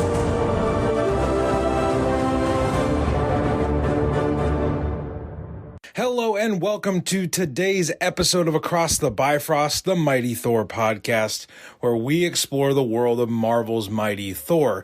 Today, we are doing part 3 of our Tales of Asgard series with the professor himself. Chris Ebere is back, and he takes us through a few more stories in our Tales of Asgard anthology. It's a lot of fun. We get into a lot of talk about Loki, his childhood, his schemes, and then we set sail to find out what is going on with the Oversword in Asgard. So we've got a lot of fun planned for you today with Chris doing our Tales of Asgard series. And before we jump into that, I wanted to say thank you again for joining us on the show. Every single time I see that another person has listened to the show, it makes my heart all warm and fuzzy inside. And especially in this Thanksgiving season, I'm just more thankful for each and every one of you. If you're listening right now, yeah, you right there, right in your earbuds, just hear me say this to you specifically. Thank you. Thank you for listening to the show. Thank you for supporting us. Thank you for giving us, if you've given us a rating, a review, or a subscription, thank you for that as well. But just thank you for being incredible. Thank you for being awesome. Thank you for staying worthy with us every single week here on this show. We appreciate it so much. We have got a lot of great things planned for the podcast before the end of the year. We've got a lot of great stuff planned after the beginning of next year. But I will say this, we've got a few things coming up in the next few weeks that I am just beyond excited for. And I hope that you come back and join us every week here on the Bifrost so that you can get your weekly dose of the God of Thunder with us. We've also got some great project announcements that I'm doing outside of Thor that I'm going to be telling you guys about in the next few weeks. I'm very excited to tell you about those. Just in general, I'm excited where this podcast is going and where my wider podcasting dreams are going. You're going to hear a lot about that in the upcoming weeks. But today, we are here to talk Tales of Asgard. We are here to talk about Loki. We're here to talk about Thor. We're here to talk about The Warriors 3. We're here to talk about Odin. So much is going to happen in this episode, and Chris is here to walk us through all of it. So I hope that you enjoy this latest installment in our Tales of Asgard series. Cross the rainbow bridge of Asgard, where the booming heavens roar. You'll behold in breathless wonder the God of Thunder, Mighty Thor. Welcome, everybody, to the third volume of our Tales of Asgard series. I am again joined by Chris Ebere from Comic Geek Speak, a fantastic podcast that I have enjoyed for many years, and we are digging through the backup stories of Journey into Mystery as they pertain to Thor and his boyhood and his childhood. But want to welcome Chris back to the podcast right now. Chris, how are you doing? Sir, I am thrilled to be here. This is just a delight. So today we are going to jump into something that is put into the stories as the in-depth biographies series. This is the beginning of we covered it last time we did Tales of Asgard, the birth and the adoption of Loki, but we get a lot of Loki stories here, and it's Stan Lee's goal to bring us through kind of the life of Loki. So we start off with a story called The Boyhood of Loki. This story featured in the Journey into Mystery issue 113.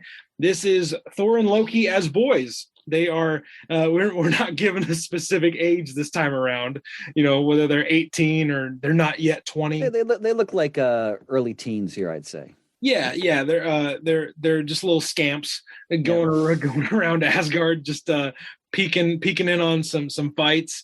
They start to compete as well. They start to argue about which one of these guys is going to win the fight, and then they do a horse race. And basically, this is a story to set the tone of their sibling rivalry that gets full blown into a hero versus villain rivalry down the road. But this story really enjoyed because you get to see them just as brothers. I really enjoyed that. Yeah, this issue, as I mentioned in our previous installment, this issue was also featured in Bring on the Bad Guys. Okay, good. So they coupled the two together, and the artwork here, I think, is especially resonant in capturing just Loki's malice and envy and his bitter sort of jealousy and resentment towards Thor. And as you mentioned, they're watching two Asgardian warriors engage in a joust with quarterstaffs. And again, Kirby, just every warrior, the different armor, the costumes, it's just, if people are wondering, like, where do they get the visual ideas for the Thor movies, just go to these books, and it's all here. Yeah. This is the blueprint. But when they realize that Loki has interfered in the joust using his magic to turn it to the advantage of his champion, so to speak, and that plot is exposed. Again, the contrast. So Thor, I love how Thor has a shirt with his own name on it, in a sense, like the first letter. Just to add, that probably burned Loki too. But Thor standing just in such regal grandeur, even though he's a kid, and Loki sort of skulking in the background. The artwork really draws the contrast between the two characters and their attitudes. And the warriors comment, "Mark ye well my words. No good will come of the unscrupulous Loki." And the other warrior responds, "Though he may be not yet full grown, the seed of evil has already taken root. But see how like a king the golden one walks. By Asgard, he is destined for greatness." And notice how Loki's walking sort of hunched over. Yes. Thor, shoulders thrown back.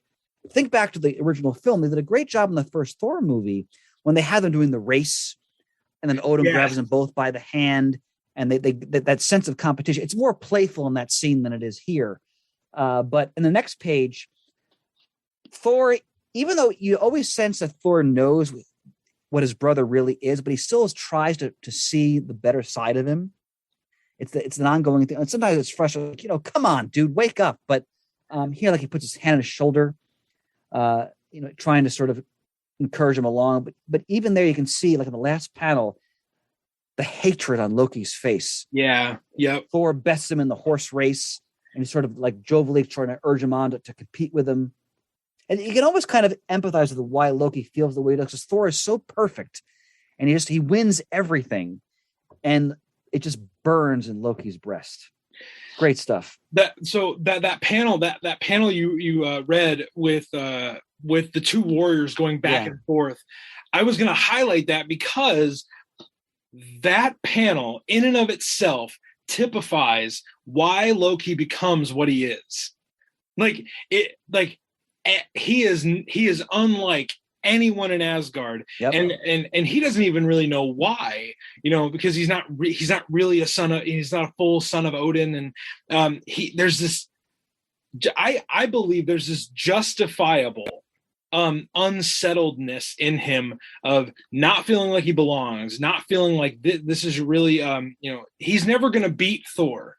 He's never going to be what Odin truly wants out of a son, because Odin has already made it very clear. Yeah. Thor is what he wanted. Loki is kind of what he got handed, from the secondhand store. And actually, there is this. I actually a few months back, I was able to interview an author. Her name is Mackenzie Lee, and she wrote a book just about Loki for Marvel Press, and she goes down that rabbit hole of basically Loki's daddy issues, and absolutely, yeah, why he hates Thor. And truly, I don't believe Loki hates Thor because Thor is who he is. I think Loki hates Thor because Thor is what Odin wants. Yes. Wants Loki to be. They do this horse race. Loki's not a horseman. No. Loki's not a warrior. He's a sorcerer. He's a trickster. He's not going to be this. The two warriors they saw fighting in the courtyard, that would never be Loki. No. But there's this. I would say this also is required reading. If it's a very simple story, but the dialogue, I think, is the most important part here. The dialogue not only between Thor and Loki, but the dialogue about Thor and Loki. And it's a testament to the groundwork Lee and Kirby laid, because a lot of the stuff you're mentioning, and I agree with all of it, a lot of that comes back as retro continuity, essentially. But the basis of it all is here, just in these the story we just talked about, and then the one we talked about in our last episode, where we describe how Odin comes upon Loki after he kills Loki's father in battle. Yeah. The seed of everything is just in these two stories. So again, it's that as I said before, that economy of storytelling, and just when the groundwork is so rich, and then successive creators then can take that and then just do so much more with it. That's at the core of the greatness of the Lee Kirby stories here. And I swear I'm not name dropping. This is nuts. I was able to speak with Thor artist Ron Friends a while back. Great artist. Yep. And we talked about and obviously that was the 80s.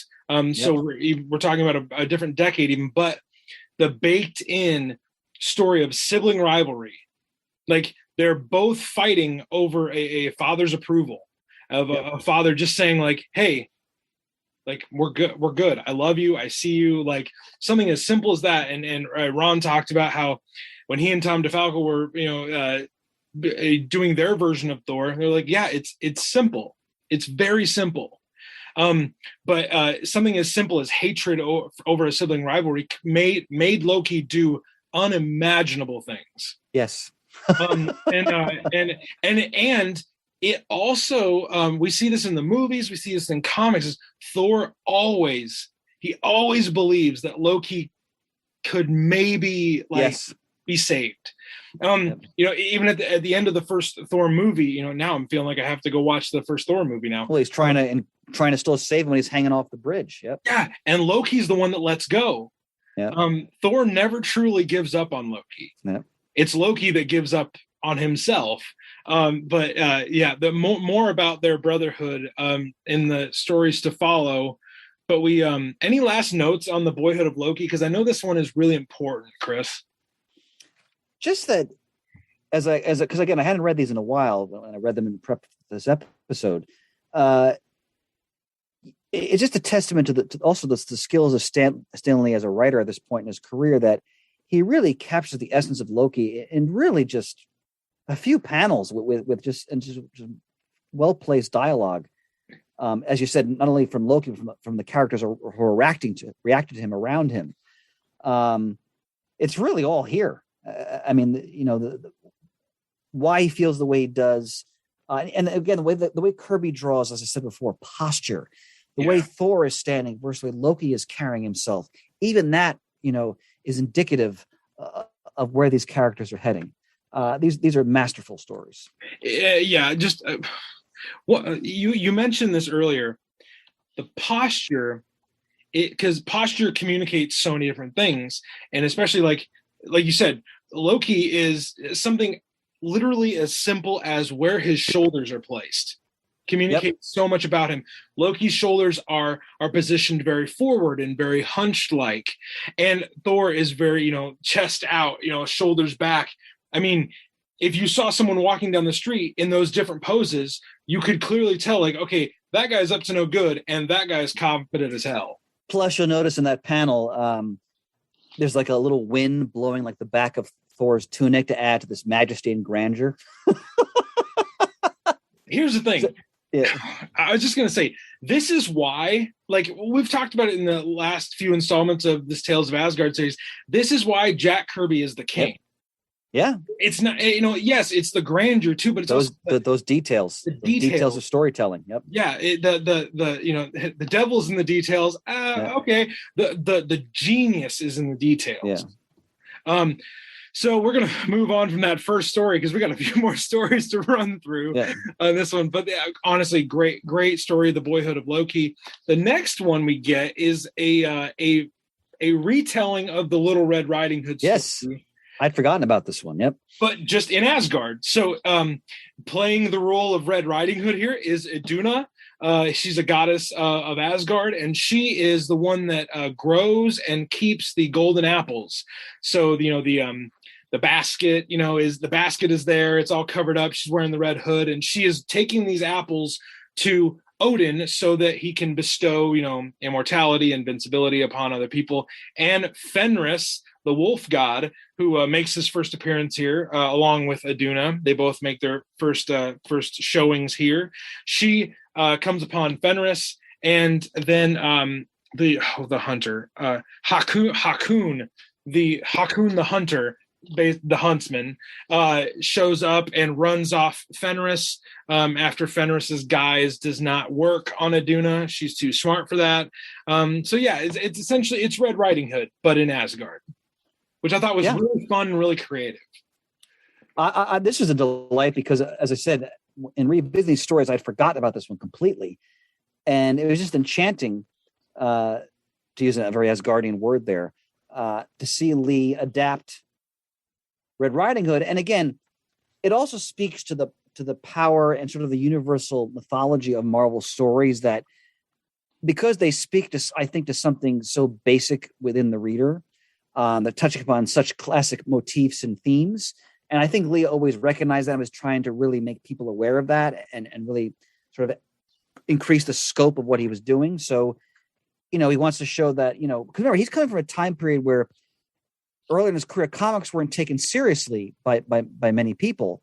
He'd often talk about how, like in the 50s, he'd have to sort of he would be ashamed to kind of admit what he did at like cocktail parties, like what his professional job was, and so forth. So I think it was very important to remind people that, hey, comics are also a very important part of our sort of our stories, our literature, our myths, and they work part and parcel with that, and you see that here. It's really well done. And this is a story we talked about it in previous editions of this series. This is a story I would read to my son and my daughter. Absolutely, and they would understand it perfectly. They would understand that the big wolf is scary. They would understand that the my daughter would call her the princess in this story. She can't be hurt. So the huntsman shows up and he beats up the wolf, and she would understand that it's so simple that a 5-year-old can understand this. But it's just like we got done talking about with The Boyhood of Loki, it's so detailed that adults can appreciate it for decades. Yes. And that's, whether you're 8 or 80, you can enjoy this story.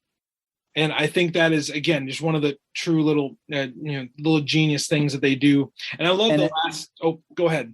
No, I was going to just to piggyback what you're saying, as we mentioned in one of the earlier installments of the series, Tales of Asgard, if you want to get a really young person into the comic book medium, start here. Like these are really I think these are ideally suited for very young readers. Yes, truly. The The last little block of text here speaks to the Red Riding Hood kind of connection, but it's done so well. And I just read it for you that are listening and who aren't able to read it along with us. It says, "Lo, our tale is done, a tale which has been handed down through the ages, from far off Asgard to the fertile green hills of Earth, a tale which has been changed countless times in the retelling until the mortals of today lull their children to sleep with it, calling it the fairy tale of Little Red Riding Hood. Thus, though the names have changed, names and the details have changed, the legends themselves can never die." And I think that was really at the heart of what Lee and the artists were doing, and that they were sort of putting their own spin, especially in a book like Thor, on sort of these timeless tales. And again, Lee always wanted people to take comic books seriously as an art form, as a means, as a serious form of media, and that's, I think, it's part of that effort. This and these Tales of Asgard stories, we've talked about it in previous editions. They have that almost fable quality to them. They have this story time, storybook approach to them, because I will say the fantasy setting does help. Of course. If Spider-Man were doing this, it would look a lot different. If the Fantastic Four were doing it, it would look a lot different. But Thor lends himself to that fantasy, Chronicles of Narnia, Lord of the Rings kind of storytelling, that high fantasy, very epic in scope, and I think that just lends itself to being really enjoyable as a kind of a dream sequence almost. It's just like, man, this is kind of nice. I learned a little bit, but I got to see kind of just a cool story unfold. Hear, sir. The next story begins a little bit of a scheme of Loki, a long-running a con that he's trying to enact, and this one is called "A Viper in Our Midst." And this was also in Bring on the Bad Guys. They put three Tales of Asgard editions together as part of the Loki section in that book. So I read this one as a kid too. Now that splash page, that pose Thor is taking, that is a classic Kirby Thor pose. The arm outstretched, pointing, calling his men to battle. There's an early cover where he is doing this exact pose. Yeah. It's I think in your guys' episode about Thor and the Silver Age, it almost looked like promotional art. Like it really did. It didn't have anything to do with what was inside. It was just Thor in this epic, almost like the Usain Bolt kind of pose, but he's striking that similar pose on the cover of this Tales of Asgard. And what's interesting about this story is, you mentioned this earlier, it shows Loki as the strategist and the schemer, laying the groundwork for years to come of creating a network of allies among enemies of Asgard that he can then call upon when he makes his bid for the throne.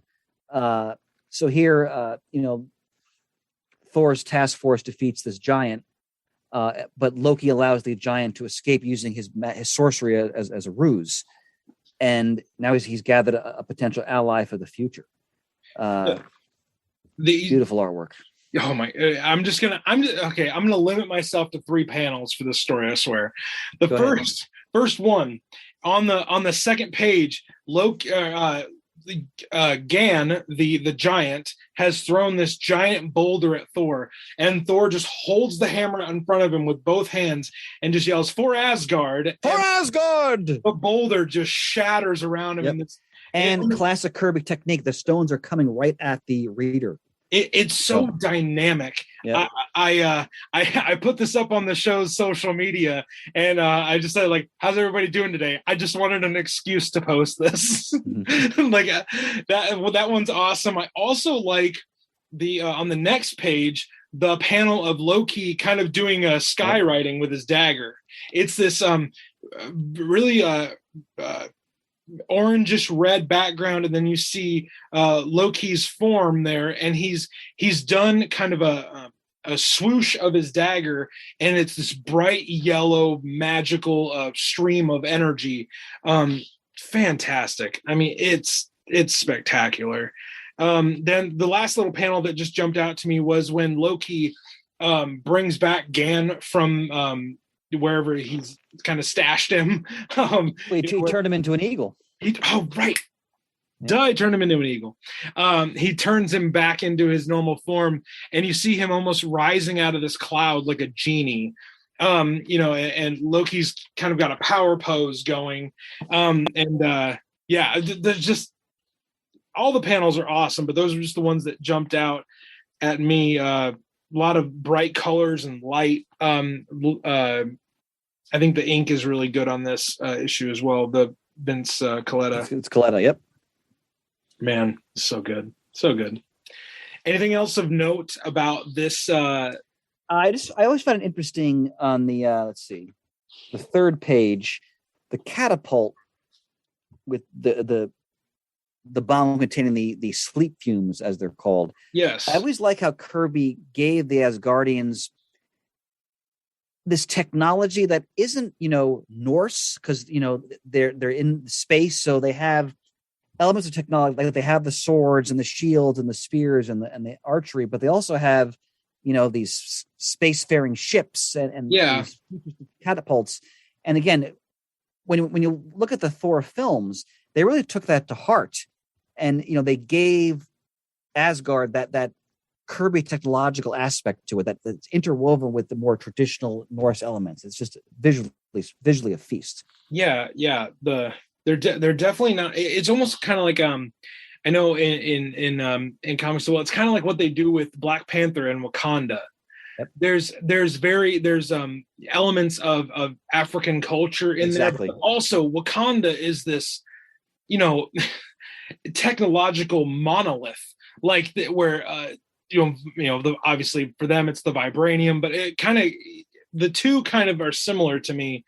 Because they're very powerful cultures that are also based in history and mythology. Speaking of an eye-catching visual, how about the next story, The Challenge? Look at the way the king is rendered, the King Hymir. I mean, you talk about Kirby at the peak of his powers. First of all, that helmet. That you can even call it a helmet. It's like he's wearing a monument on his head. that is quite the. I mean, and that's just one page, man. Like, look at that. That's a museum piece right there. Come on. Yeah, he's wearing an artifact on his head, and I love on the cover of this next story, you see Thor kind of just talking up this King Hymir's sister, and he's almost got his like, hey, is the gym this way kind of pose going. Yep. So he's showing off, and the King Hymir will have none of it, and Loki's going to take advantage of it. Loki is going to swoop in and try to get Hymir to take out Thor with these set of challenges that Thor has to pass in order to is it in order to basically just not be killed, or I forgot why these challenges are thrown at Thor. So he doesn't end up in slavery. Yeah, that's right. Yep. Yes, because he's offended him by approaching his sister. Yeah, because they have one panel where they show in the foreground other men who failed the challenge, now they're enslaved. Yes. So the first challenge is that Thor must bring back one fish from the dreaded sea of eternal darkness. It sounds like a delightful place. He must bring back a fish, and Thor's the god of thunder. He has Mjolnir, his enchanted fishing device. This is not a big deal to him. The fish literally lasts 2 panels, and that challenge is done. And then they come back and they're like, the deed is done. So what else you got for me? And the fish was monstrous too, but it's like Mjolnir. It's like a Leviathan. Yeah. And then the challenge gets really weird. Like the fish almost feels appropriate. It's like, bring back this giant monster to me. And then Hymir's like, okay, I'll give you 2 minutes to break my cup. It's like these things do not feel like they're on the same level. And so the task is given that within 2 minutes, Thor must break this cup. and he can't break it with the hammer. He can't, throw it and break it. And then, kind of a Deus Ex Machina thing. He kind of figures out, he's like, oh, I'm going to throw it at Hymir's helmet. And the goblet breaks apart, and Loki's schemes are thwarted again. And Hymir does not like that Loki's plan didn't work, so he punches Loki in the face. Yep. And Loki's Be gone from my court. If I did not fear the might of Thor, I would slay you where you stand. Oh my gosh. Yeah, so Loki's plan backfires in more ways than one.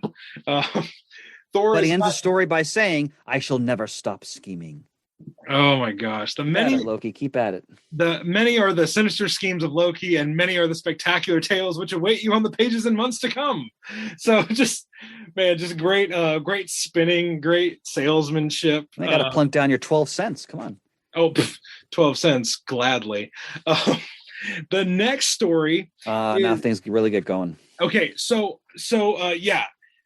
Chris alluded to that just there with that comment. We're getting into a continuous arc now. The next 4 stories that we're going to cover in this volume of Tales of Asgard are connected, and it tells the story of Loki and Thor being sent on a journey by Odin to figure out why the Odin sword, which is an artifact we'll talk about in a minute here, why the Odin sword is cracked. And this is kind of the first rumblings we get of Ragnarok being a theme in Thor comics. Nowadays, Ragnarok happens like every few years. But now, here in these Tales of Asgard stories, this is where we see Ragnarok being the foundation of Ragnarok being laid. It's not in the main stories. It's in these important backup stories where Stan Lee and Jack Kirby are fleshing out the mythos of the end of Asgard.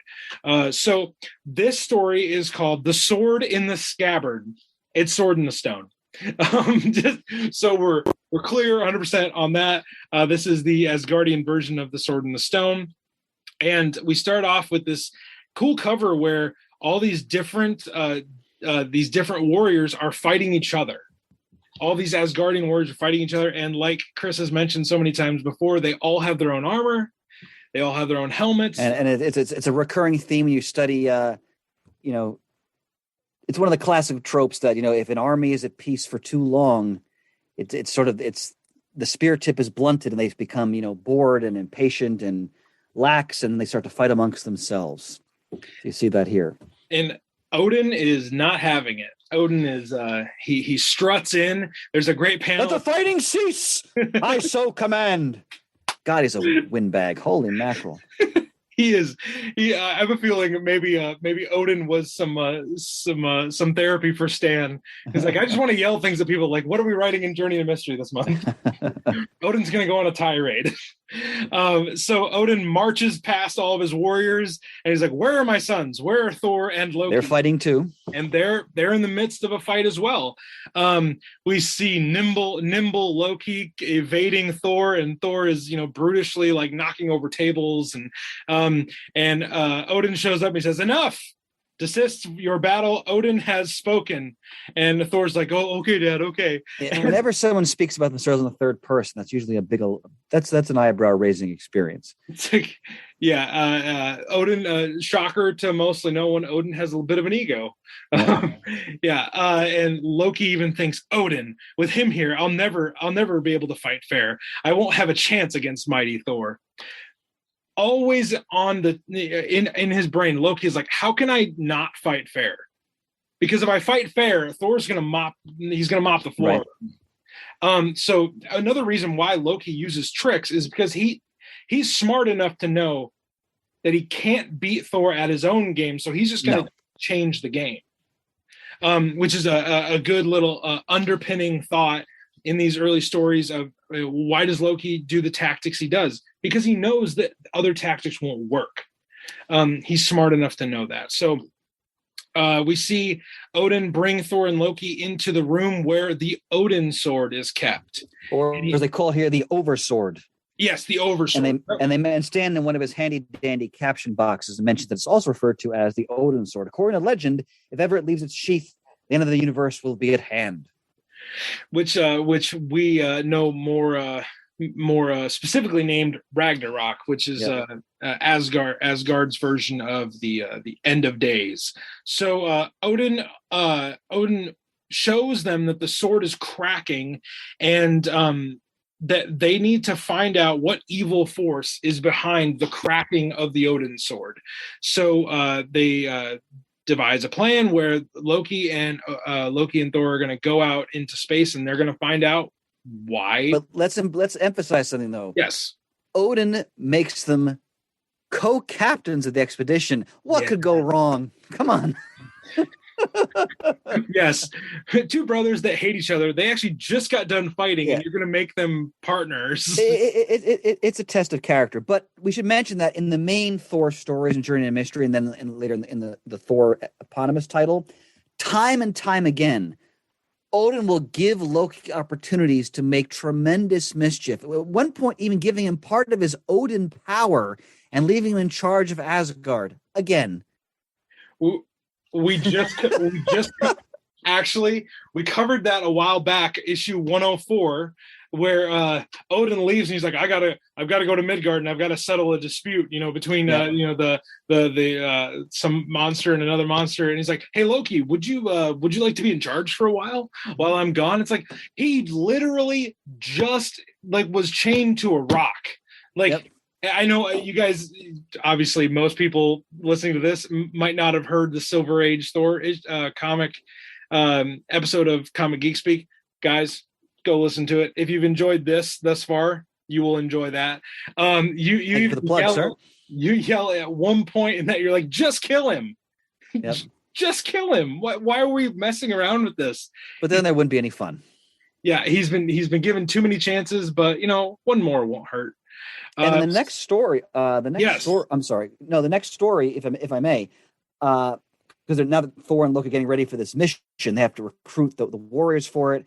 And it's vintage Kirby. Look at that opening page, the map maker, Morduk, and just look at the device he's using and the artwork. Yeah. It's the imagination of the man just knew no bounds. Beautiful. Even in the cast box here at the bottom of the cover, it says Stan Lee, the legend teller, and Jack Kirby, the legend maker. Yep. Well, Lee gets credit for being one of the first to emphasize the creators, because in earlier decades, you often didn't even know who was writing and drawing these comics in most cases. So the credit boxes were an important innovation. And also, I've noticed this throughout reading Journey into Mystery and just going through Thor's history issue by issue. Stan Lee has a lot of fun with normally boring parts of a comic book.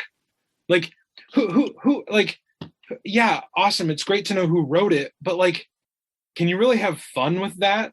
Well, according to Stan Lee, you can. Yep. And then even the letters at the back of it's all just, it's very that was all part of making the readers feel like they were part of something special. Yeah, and even now, as I'm reading this as a 30-year-old adult man reading a 60-year-old comic, it's I feel like I'm a part of this. And so we jump into the story, The Crimson Hand. This is a story that's just kind of told to get us set up for getting the crew together for this voyage that Loki and Thor are going to co-captain. Again, what could go wrong? Morduk gives Thor a artifact called the Crimson Hand, which when it touches another person's hand, it forces them to tell the truth. So this is, it's the Norse version of the Golden Lasso. Yes. So we get a little bit of a Wonder Woman theme here. And Loki brings in a person to join the crew. Actually, I believe he's going to oversee the crew. So kind of an under captain on this journey. And there's Loki looking all smug and stuff. And as Thor reaches out to grab the I think his name's Bragi. He reached out to grab his hand. It forces this overseer of the crew to tell the truth. And he's an assassin hired, the readers know, by Loki to kill Thor, to stab him in the back. Yes. And, literally. Yes. Once we have set sail, I shall smite thee from behind and slay thee. What have I said? the truth, thou base assassin. So Thor discovers that he was sent to kill him, and Loki, his scheme is thwarted yet again, and Loki kind of stomps away and he pouts while the crew is assembling on the ship. So I love the panel after the assassin was dispatched, and Loki, playing his part, says, "We should probably never learn who bribed the assassin Bragi." And then Thor says, "Perhaps not, but let us clasp hands, my brother Loki, and then begin our quest." And I have to wonder, Thor in his heart probably knew, right? Yes. But it's a great panel because it leaves you wondering whether or not Thor really is in the know and what's really going on here. He probably is. But Odin making them work together, which again, is probably a recipe for disaster, but maybe he's thinking, all right, maybe this will forge some kind of real kinship between them. We have to wait and see. Loki even responds with, there is time enough for hand clasping later. Yep. Now there's too much work to be done. We must not waste a minute. It's like, really, Loki? Yep. You're worried about how much work there is? But then Thor thinks, I forgot about this. God, I miss thought balloons in comics today. Thor ponders, he's too widely to be thus trapped, but must ever be on guard against my scheming half brother. Yeah, so he's on to it. Yeah, so not a great way to begin a co-captaincy. We haven't even left Doc yet. Yeah, nope. Come on, guys. Speaking of Docs, the next installment. Important, very important. Yeah, but look at that splash page. Oh my gosh, it's fantastic. It's almost like the Asgardian version of the Enterprise. Yeah, well put. Yeah, it's Kirby's take on a Viking longship, but with cosmic proportions. Yeah, it's like it honestly looks like if a longship was used by the United Federation of Planets. Just waiting for my boy Picard to show up, if I can see him in the background there. Nope. So we see Thor and Loki. They're one of the only few characters in color on the cover because we can't miss them. They are the main driving force of this story, and this is a really transitional moment in the story of them going to find out why the Oversword has been cracked. Literally, the only thing that's happening in this issue is warriors are gathering at the ship. That's all that's happening. But we meet three of the most important supporting characters in all of the 9 realms. We meet the Warriors 3. Magnificent. Fandral the Dashing, Hogan the Grim, and Volstagg. So many, like Volstagg the Voluminous is the one I always go with. He's the I've heard you say many times, the Lion of Asgard. Yep. He is so pivotal in this. He gets to fight. I love when Volstagg fights because he doesn't fight like any other character. Well, he uses his great girth to his advantage. Yes, there's 3 at one point. There's 3 guys trying to fight Volstagg, and he will have none of it. The only one that he respects is Thor. We get little glimpses of Fandral and Hogan. Hogan is spoken of in this issue, in this story, very Hush Dread. Yeah. Like, hey, like we can kind of like mess with everybody else, but like we're not gonna mess with Hogan. He's like he did time, man. Well, what's interesting is that a couple of things. First of all, yes. There's obviously a 3 Musketeers inspiration here, especially as the Warriors 3 are developed. What's also great is that Lee and Kirby have given each character a very distinct look, and even this first appearance of a person like Hogan almost looks like he's inspired by like Mongol warriors. Like he has almost like an Asiatic quality to him, especially his headpiece, his mustache. Fandral the Dashing is like Errol Flynn. He's basically like a swashbuckling 1930s like movie pulp character. They even have him like grooming his mustache when he first appears.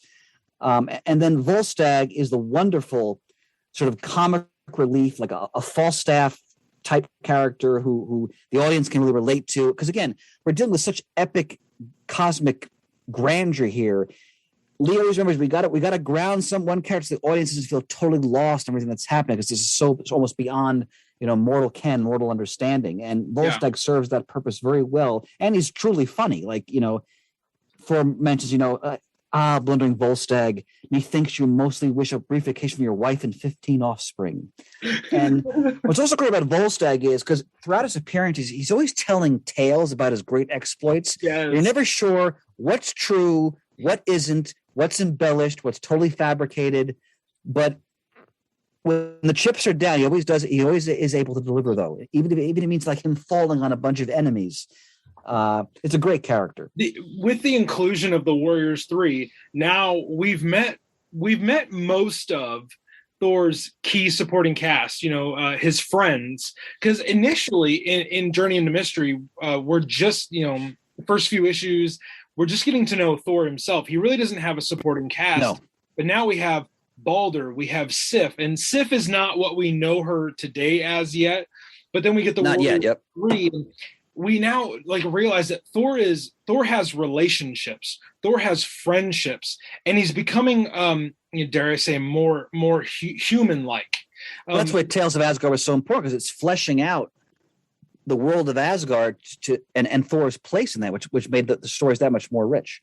Yeah. So we the crew has assembled. We've met the Warriors 3, and the last two panels of this story are super important because Odin joins up with his most trusted advisors, and he says, "The forces of evil grow bolder, or our unknown, unseen enemy taunts us under our very noses. When I draw back this curtain," he's standing in front of a large purplish black curtain. I love how it's behind a curtain. Yes. It's like they had to install that, It's just like, I want a big reveal, guys. Let's make it happen. He says, "See what I found etched deep in the royal hall." And on the wall before Odin, it says, "Ragnarok is coming." And a very simple thing. It's a very simple thing, but it builds tension. It builds anticipation. And it's also like, at this point, what is Ragnarok? And what's great is, and this is a scripting technique Lee will use very effectively in Thor, he will make a dramatic statement and then repeat it to add to the sense of drama. So, Ragnarok, the day of the last great battle, the day in which it has been written the gods themselves will perish. Ragnarok, the only moment that Odin himself awaits with fear and dread. Is Ragnarok truly upon us? 3 times. By the bristling beard of Odin, we shall learn more next issue. So be it! I mean, that repetition builds in your brain. Okay, Ragnarok is important. That's even a reading technique that I learned in college. If a word shows up multiple times, that's on purpose. Exactly. Stan Lee definitely using that literary technique to its fullest extent there at the last panel of that story. We come to the last story of this volume, of volume 3. So we're about to set sail. We're going to leave the dock finally, and we're going to finally go on our mission. And this is another kind of a whodunit story, and it features it features Hogun saving the day, which is kind of a cool way to highlight him as a character. Not really a character that got highlighted in the movies a lot. Don't get me started on how they dealt with the Warriors 3. I thought they were wonderfully utilized initially, but the way they were just dispatched so casually in the last Thor movie just irked me. I mean, at least Hogun gets a fight in. Yeah, literally, Hela comes through.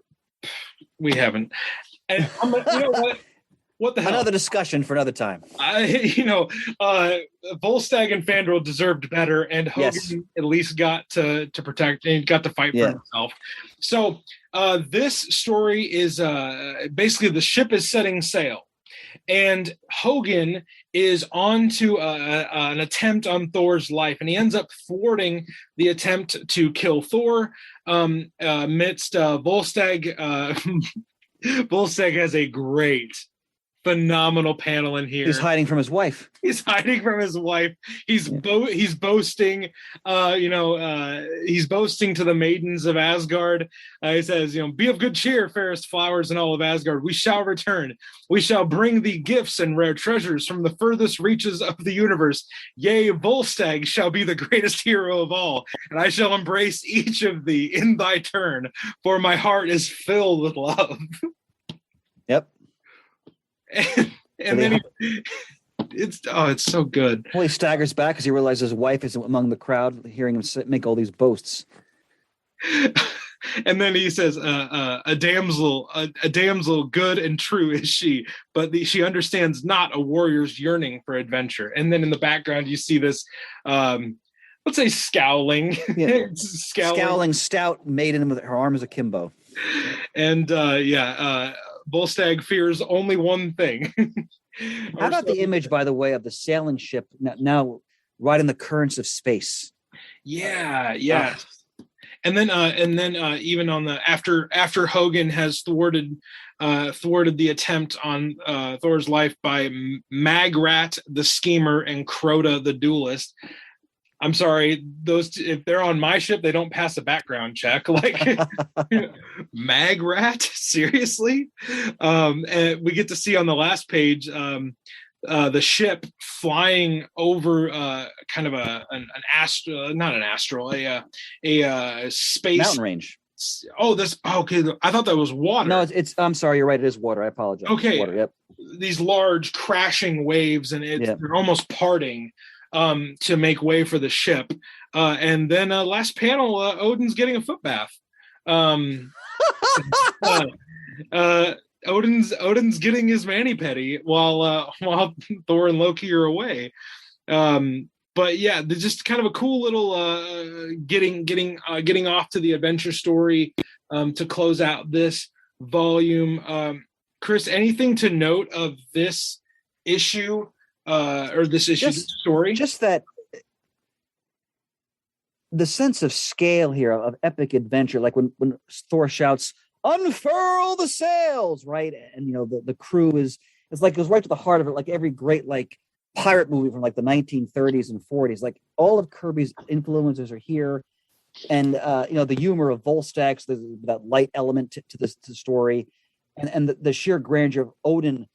Again, the Kirby perspective, his sword thrusting forward to the reading audience, as he sort of like blesses the journey. This is everything from a high like Viking adventure to Volstagg is like the Shakespearean comic side of things, and the treachery of the assassins lurking on the ship. And just that Hogun, of course, thwarts them, but then does not actually kill them. So he leaves them to plot anew in subsequent stories, which of course we'll address moving forward. I totally missed that Odin had his feet in Epsom salts. But he just made a very important decision that will determine the fate of his kingdom. So he's got to take a break. Yeah, he's like, I have had a long day. Yep. I feel like I deserve this. But when we talk about the actual journey, this is what to me this is one of the great Silver Age Thor stories. This whole quest for the secret of the Oversword, and in fact, the Viking longships, you saw them in the Thor films too. Yeah, I think in the second Thor film. Yeah.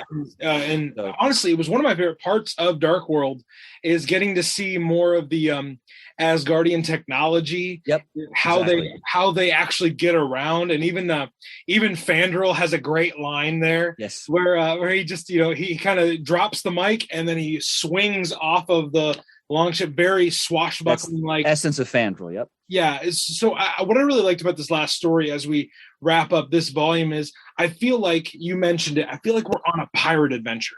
Yeah. And honestly, I think the movies are fantastic. I like the movies a lot. And I really wish they had more of this adventure quality to them. This like, okay, we're going to solve a problem. We don't know what's out there, but we're gonna charge into the unknown. We're gonna figure out what's going on here. I really like the feel I get from these stories. They're very high, again, high fantasy, high adventure. I feel like I'm reading like a storybook. It's great. We'll cover more of this specific adventure when we cover volume 4 next month. But I want to thank Chris Ebere again for joining us tonight. Chris, thank you, sir. Any parting shots for our Across the Bifrost listeners as we wrap up this volume? By the bristling beard of Odin, stay thy sword hand in anticipation of the forthcoming quest. I could not have said it better myself.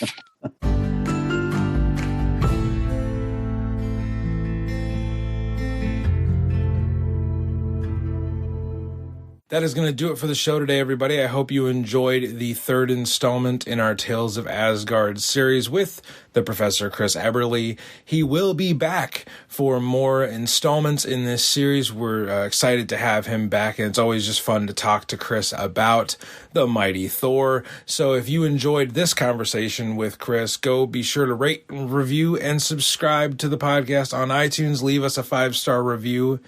And tell us maybe what was your favorite aspect of this Tales of Asgard installment. We would love to know. We would also love to continue the conversation with you on our social media at Mighty Thor Podcast on Instagram, and then you can go over to Facebook and join our group. It is a public group. We just ask that you be kind to one another and that you be considerate of other people's opinions when it comes to the Mighty Thor, comics, movies, all that kind of stuff. So we would love to continue the conversation with you over there. That would be just a lot of fun, and there's a lot of great fans out there that would love to talk Thor with you. So until we see you next time aboard the Rainbow Bridge, I encourage you, dear listener, to stay worthy. Whosoever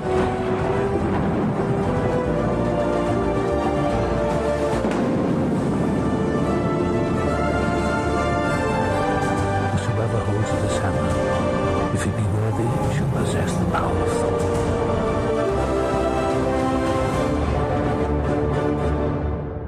Hello and welcome to Across the Bifrost, the Mighty Thor podcast, where on each and every episode, we explore the world of Marvel's Mighty Thor.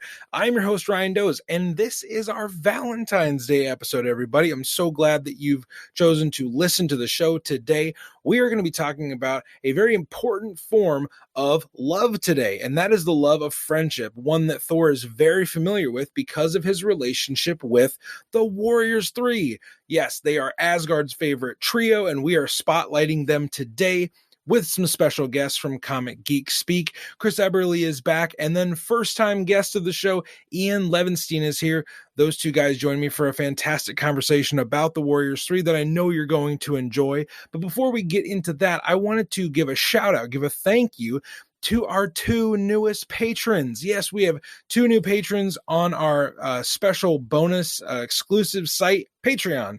That is Josh and Will. They've been former guests. They are hosts on an awesome podcast called Systematic Geekology that I encourage you to go look out and check out. They are awesome, and they are our two newest members of the Thor Corps over on Patreon. So thank you guys very much for supporting the show. I hope you are enjoying the bonus material that you have access to over there on that site.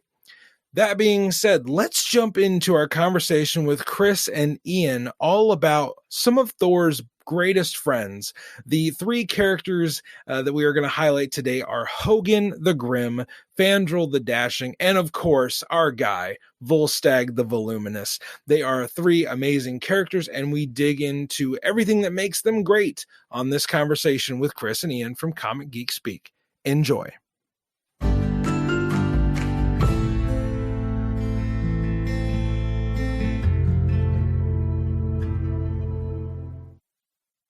Well, everybody, I am very excited to be joined again by Chris Ebere from Comic Geek Speak, and also another component to the Comic Geek Speak gang. Ian Levinstein is here. These are two guys I've told Chris last time he was on the show, I have listened to them talk about comics for hours, and now they get to join a chat that we're going to have about the Warriors 3. So Chris, Ian, reintroduce yourselves to the audience. Tell them a little bit about yourself before we jump into this book. I think the component of CGS should go first. Yes. that I'm putting that on a business card, Chris. That's happening. My name is Ian Levinstein. I've been podcasting for over 15 years, and every single time I say it, it's hard to believe it's been that long at this point. But had my own show for a while called Geek Speak, then found Comic Geek Speak and realized how original I was. And then went on and founded the Comic Timing Podcast with my co-host at the time, David Price, who's now over at 11 O'Clock Comics, and Toby Cook. That then became me and Brent Cassina in a rotating panel, and it's been me and Brent ever since. And we still put it out at least like a couple times a year whenever we can over at comictiming.net. Okay. But I've been a part of CGS now for 4 years, I feel like.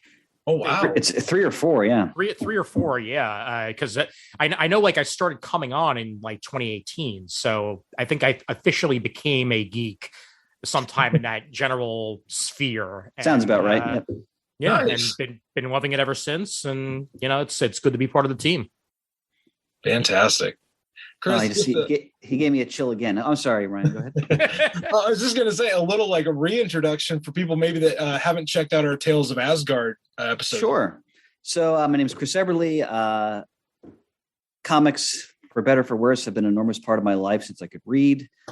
I owned a comic shop in New Jersey, Wallapit Comics, for 18 years. I've been a member of the CGS podcast since 2013, but known them since long before that. And I've always loved the Mighty Thor. Definitely here I've, fell in love with when I first started reading Marvel comics when I was a kid. So as always, I'm very happy to be here, Ryan. And speaking of love for Mighty Thor, you guys know that's why this show exists. And as Chris and I were doing the Tales of Asgard, really became an even more bigger fan of the Warriors 3. They're already a phenomenal addition to Thor's fantastic supporting cast, but this was the first time that those 3 characters, Volstagg, Fandral, and Hogan, had received their first series. They get this 4-issue limited series in 2010. It had taken decades for them to get their own solo story. Do they have a story in Marvel Fanfare? They do. Okay. I believe it's more of a Fandral story. Gotcha. Okay. So, and of course, that they're highlighted in backup stories and in a lot of anthology books. But this was like they were on the cover. This was their book. And I really wanted to talk about this book because it's just a fun book. Like that, for no other reason. They're great characters. It's a great, fun story. And say your interest in these characters is piqued by the movies or another Thor comic. You're like, I just want to see these guys. This is the perfect read. So before we jump into the actual issues, I wanted to know from Chris and Ian, what were kind of your introductions to these characters and what about these characters kind of fascinates you or interests you? Levy Pooh, hold forth. Well, I see my experience with Thor is probably lower than Chris's, just because well, not even that. Like, I was a fan of like the Avengers, long before the movies and what have you. But like the individual series that the Avengers were in, it took me quite some time to actually really like get my footing on. Okay, I'd say after Heroes Were Born is when I started actually picking up the Thor comic, and I picked it up straight through pretty much, although I'm way behind and haven't read most of Aaron's stuff, and I'm eventually gonna have to get my ass on that. Oh yes, what comes after. But it was Jurgen's Thor that really got me into the character, with the whole King of Asgard storyline and all that. And then JMS's run, the Warriors 3, they were in it, but they weren't like key factors. But I did get to appreciate the running relationship between Thor and the other Asgardians through that process. Okay. And obviously the movies. I mean, even though they didn't play as big a part as I would have liked in further iterations of the Thor franchise, you could get their jovial nature and their friendship through those movies and obviously the comics leading up to them. So that's pretty much where I run from it. Okay. Eloquent as ever, my friend. Eloquent as ever. I've loved these characters since I was a kid. I remember, reading Silver Age reprints, and these 3 characters kept appearing, if not in the background, or at least very much by Thor's side. And first of all, before I understood that they were modeled after the 3 Musketeers, which I obviously realized as I got older, but what I loved was how different their personalities were, yet they all meshed, and also just how entertaining these characters are. Most importantly, Volstagg the Voluminous, the best, or as he would say, the Lion of Asgard. I mean, clearly, Stanley and on every writer has so much fun with his dialogue, and how he's often there for comic relief, even though in the end he always comes through when he needs to. And to concur with Ian, I thought in the films, even though I would have liked them to have more screen time, and I thought they were terribly treated with the way they were killed off in the last Thor film. But I didn't. I thought that was a gaffe. Almost tossed away. Yeah, but the scenes they were in, the creators of the films clearly got the essence of those characters. And I remember there's an early scene in the first Thor film where Volstagg is in majestic repose, just consuming like just hordes of food, and Fandrel's, mock horrified at it. I was like, oh, they got it. And yes, that I thought they did them justice with what they were and how they used. I just wish they had used them more. But I mean, again, the essence of it all is really when they're walking down that street in the first Thor film, and the Sheila's like, is there a Renaissance fair in town? We've got Jackie Chan, Robin Hood, and Xena. So they got it. And it was really fun to see them come to life like that. Definitely. Yeah, the like gentlemen said, like they're such an entertaining trio. They are, like Chris said, modeled after the Three Musketeers. If you're familiar with Shakespeare, Volstagg is a Falstaff character where he's a comedic buffoon, and he really adds so much to any book he's in. Listeners of this show know that Volstagg is my guy. He's my favorite supporting character. And like, really, Volstagg? Yeah, Volstagg's awesome. So let's jump into this limited series. I'll tell listeners, this limited series lands in between two huge Marvel crossover events. It has really nothing to do with either event, but I just, for those of you that want context, this limited series comes right after the Siege event, which ended the Dark Reign, Norman Osborn takeover of the Marvel Universe. So it's in the fallout of that, and it comes right before the Fear itself, very Asgardian-centric story. So at this time in Marvel Comics, Asgard is everywhere, and there's so much being put out that has to do with the Nine Realms and Thor and his supporting cast. The Warriors 3 4-issue limited series comes out at the end of 2010. So we're going to jump back to 2010, a few months before the first Thor film, and we are going to get this, this adventure from these three friends as they take on the Fenris Wolf, which either of you guys want to take a crack at maybe describing the Fenris Wolf, why he's important, what he has to do with Thor? Oh, that's a Murd question. Oh my God. Yeah. No. Yeah. Murd would wax eloquently and probably do so for about 15 minutes. He'd get into the mythological basis of Fenris. Okay. Definitely. Which frankly, I know very little about beyond just kind of the basics you saw in the story. So Ryan, we're failing you here miserably. That is perfectly fine. Fine. I am not failed in any way. The Fenris Wolf is this, for the Asgardians, the purpose of our story, he's an ancient foe of the Asgardians, where he goes and he starts murdering whole villages of people, and after he decimates one village in ancient times, he is held prisoner by the Asgardians. And at the beginning of the first issue, we find out that his murderous rampage has resumed.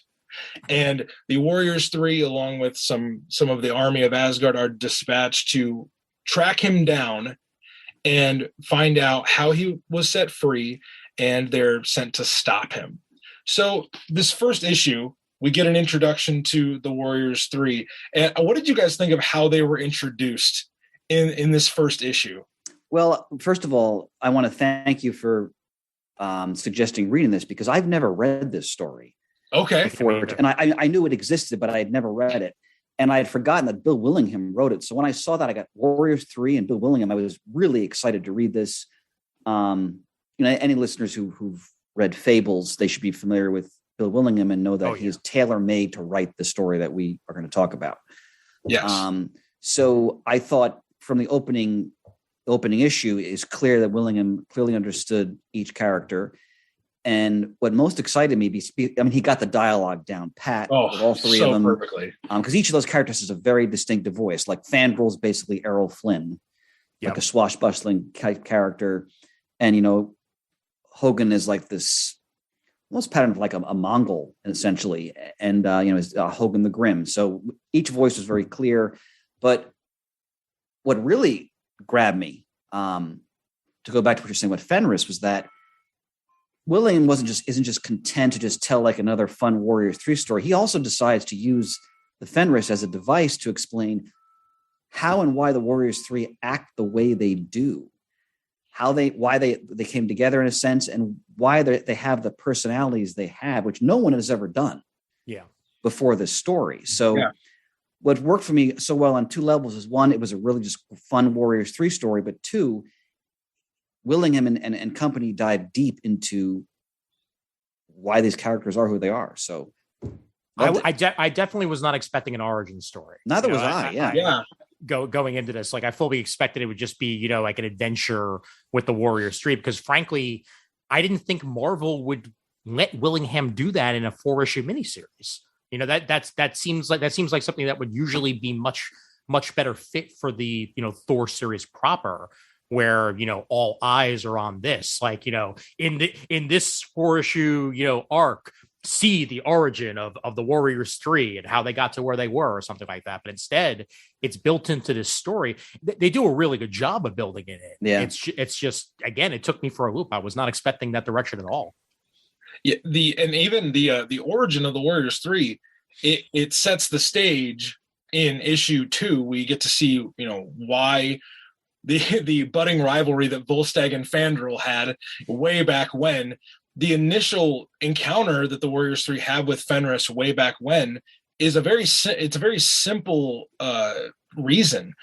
Volstagg and Fandral get in this argument of who is greater, who is better, and the way they decide to determine who is better is who can pat the head of the Fenris wolf. And they need a judge to go make sure that it actually happened. And Hogan draws the short straw, and he goes with them. A completely different Hogan than most modern fans would know of him. He's very meek, and he's called Fair Hogan. He's the one that enjoys songs and singing. Sensitive. Yeah, he's very sensitive, and he's not the Hogan that we would come to know years later in Thor stories. I like that you guys hit on the origin story aspect of this, because that origin leads to why they have to go after Fenris in the modern telling of the story.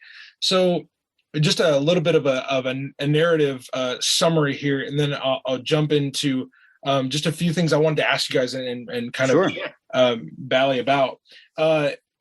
The secret organization AIM, the Advanced Idea Mechanics, who, by the way, did not see them as a component of this story beforehand.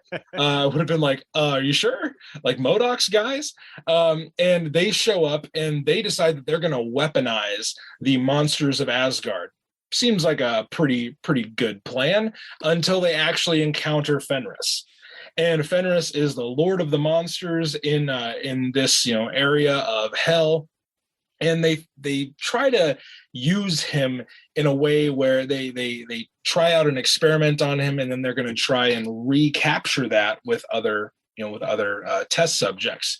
That goes horribly wrong, of course, and the Warriors 3 are sent to go stop this plan from happening. So when Fenris is laying waste to these Midgard towns, as the story is progressing, how did you feel this story added to these guys' characters? Because they've been around for decades.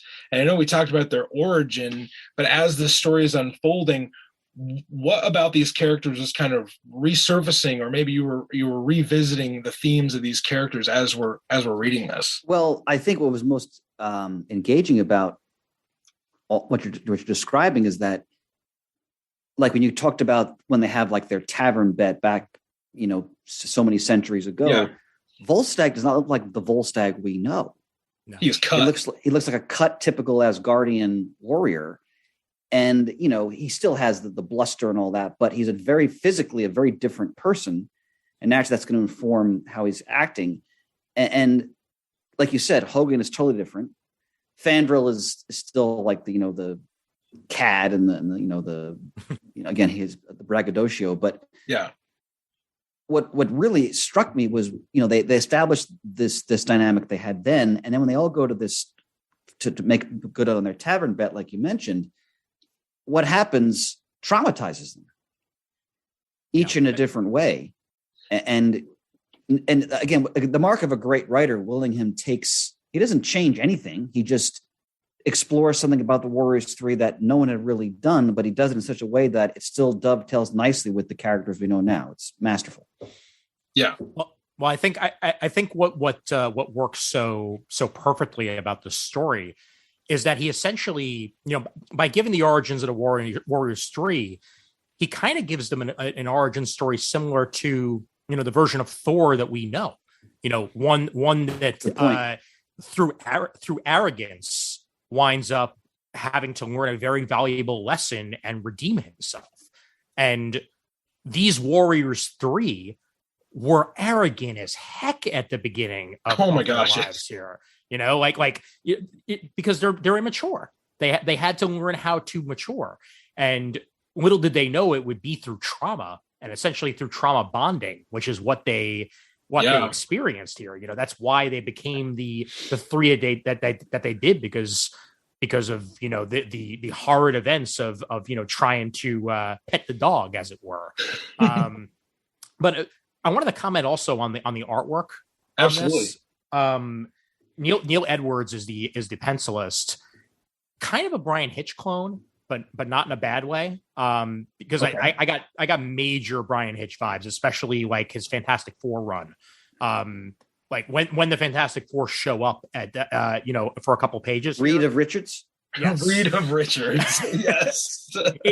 It certainly doesn't help that they're wearing their Miller Hitch costumes, but definitely in facial expressions and in action and in design aesthetic, I very much get a Brian Hitch vibe from the artwork. And that just helps what's happening with the Warriors 3 even further, because everything's detailed, but at the same time not stiff. Good point. And you read the emotion on the page as they're going through what they're going through really, really well. Man, I couldn't agree more on the art. The thing, actually, I don't know if this is a common or popular opinion. The thing I knew Neil Edwards from, really the only thing of his that is only artwork that I had seen before, was from his Spider-Man season 1 book that they did, the season 1 books. I really like when I was getting into comics as an older fan. The season 1 books were so great because they didn't require me to know much beforehand.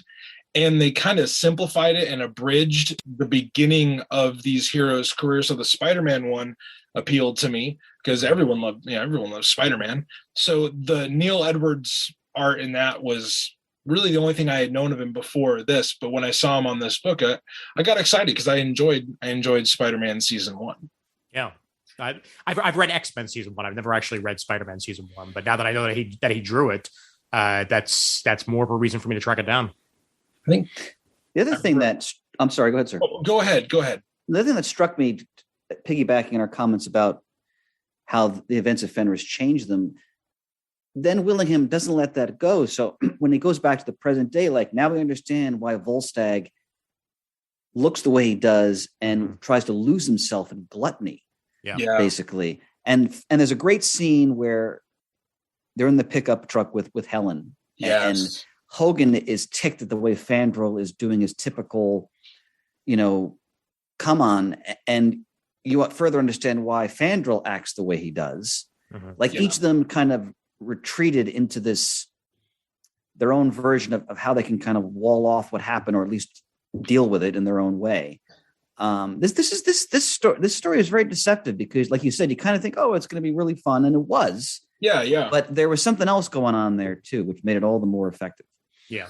Your reference to Helen Gable, leads me into the next thing I wanted to ask. We meet an entirely new character in this story. Yeah. She is a what did you say, Ian? I said we do, and looking up her history has not been used since. That's what I was wondering about. Yeah, which is kind of a shame. She's a very endearing character in the time that we get with her. She's part of the AIM team that goes and tries to capture the power of Fenris. And she is she's really the only one left who was experimented on using the shape-shifting, the power aspects of Fenris. And she comes to find out that she's now part Asgardian, and she is distantly related to Loki. There's a small little panel at the end of the book that's really fun. Not a great drawing of Loki, but like no. it's kind of a fun little panel to poke fun, and it's really the only glimpse we see of Loki in this book. But her name is Helen Gable, and she is a superpowered warrior goddess now, thanks to being imbued with some of the power of Fenris. And I wanted to get your guys' opinion of her. Really, this is the only time we see her in Marvel Comics. What did you think of this character, and what were just some of your takeaways from her being in this story? Go ahead, Leveroux. So I like the character, and I like what the character does to the Warriors tree, where essentially, she's the woman that they're pining after in certain aspects. Everyone but Volstagg, because Volstagg could care less. But truly, but I have a problem with characters that appear to be more important than they are going to be. Which leads me to the question of, was Bill Willingham going to do more with this character? Was he going to do more for Marvel and possibly even with Thor, and those plans fell through? Because this doesn't seem like a character you just introduce in a I agree. Way. Yep. If you had further plans, because you're even if it's a throwaway line, like you're tying her into Loki at the end. Yes. And then nothing else ever comes of it. It kind of makes the character, unfortunately, feel forced that way. And I know that's not what they were aiming to do, because it's not even that I don't enjoy the character. It's just that it's a flash in the pan, and I hate flash in the pants. Okay. Yeah, I agree. Good. I share L. Levenstein's opinion there. What I would add to that is that what I found really interesting about her is that she's not a good person. She's a murderer, which by her own admission, she talked about how she killed for AIM. And, she's an AIM scientist, so she's probably involved in all kinds of horrible experiments. And like they said, their job was they try to sell weapons technology to all kinds of ne'er-do-wells. Her drunken rants about Hydra were tremendous, by the way. But that was I love a great the rivalry. scene. But what I liked was that she's not a more heroic figure. Think about how they took the one member of their team and brought him along to be the sacrificial goat to Fenris. So, she's an AIM agent. So we have to remember that. But I liked how her experience transformed her and obviously had an impact on her perspective on herself and what was going on around her. So like Ian said, it's a character like, okay, I want to see more. And she clearly created a love triangle between Fandral, Hogan, and her, which is at the end. Yeah. And like Ian said, that's just dropped. Like you never see anything about that again. So it's a character that I found interesting, and I really would have liked to have seen what they're going to do with her. But c'est la vie. Yeah. But that was the other thing. Ian hit on this, that like, was there going to be more of this? Because it definitely feels like an introduction to something that could have been bigger. Helen drops so many different like little like plot nuggets that like, oh, that could have been something. Like, the book literally ends on her mentioning what Chris just said, the love triangle of her, Hogan, and Fandral. That would have been entertaining. Like seeing Hogan and Fandral fight over her for some reason, like it would have been interesting. But did this feel like there was going to be more to you guys? I'm wondering, because Marvel's done this and other comic book companies have done this before as well. If this miniseries was itself a trial run, if they gave Bill Willingham the ball, and said, Bill, we know you haven't done a lot for Marvel. We have this idea of building out the Warriors 3 into their own ongoing. They had their run on Journey in the Mystery when Kieran Gillen was a part of that book, and they, were more, front and center. Let's try a miniseries out. Let's see how it sells, and if it does well, then maybe we can bring you on for a full series if you have the time and to do so. Again, completely spitballing here and making it up. It could very much not be true, but we've seen this before. No, it's a plausible theory, of course. Yeah.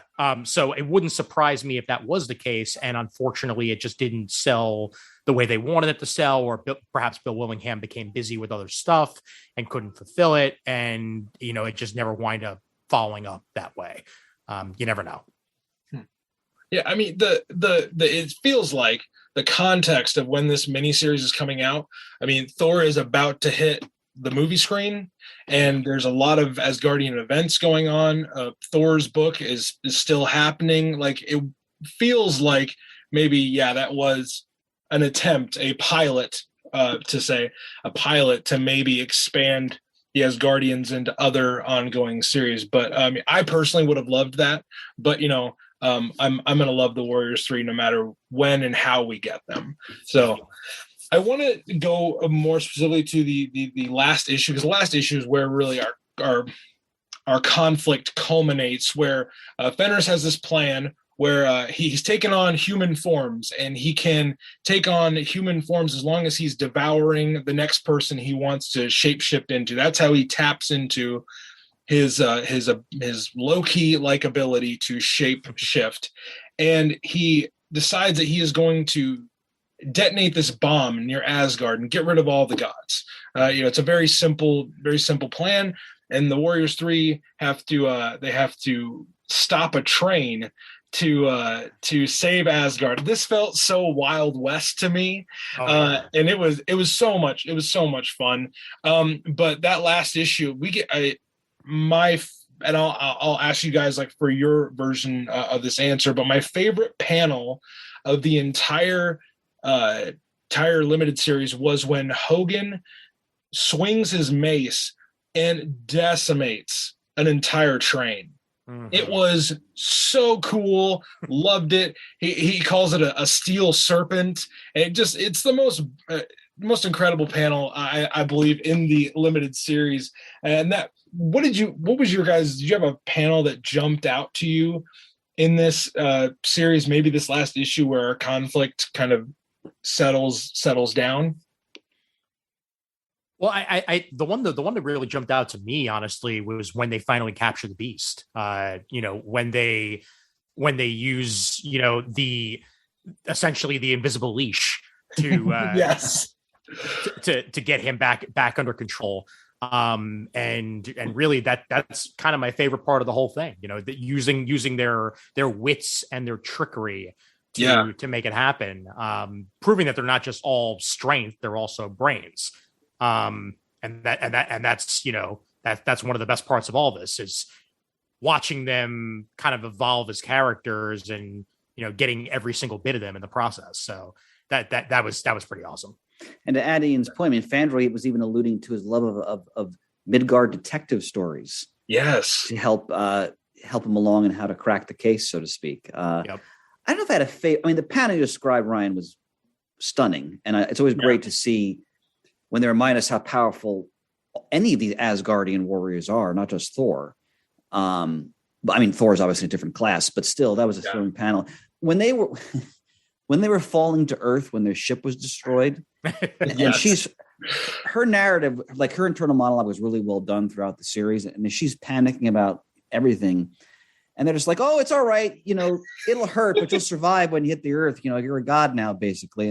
And again, I remember thinking about, I'm about to die, and they're like laughing about all this. Like, she's still trying to figure out how to operate in this new reality, powers that she now has. But them crashing to Earth and just Volson's like, all right, come on, we got to get up. And, and I especially love the panel where he tells Fenris to like, just finish me off. And then he wants to remind everybody, that was just part of the plan. The Lion of Asgard would never actually cringe like that. Yes.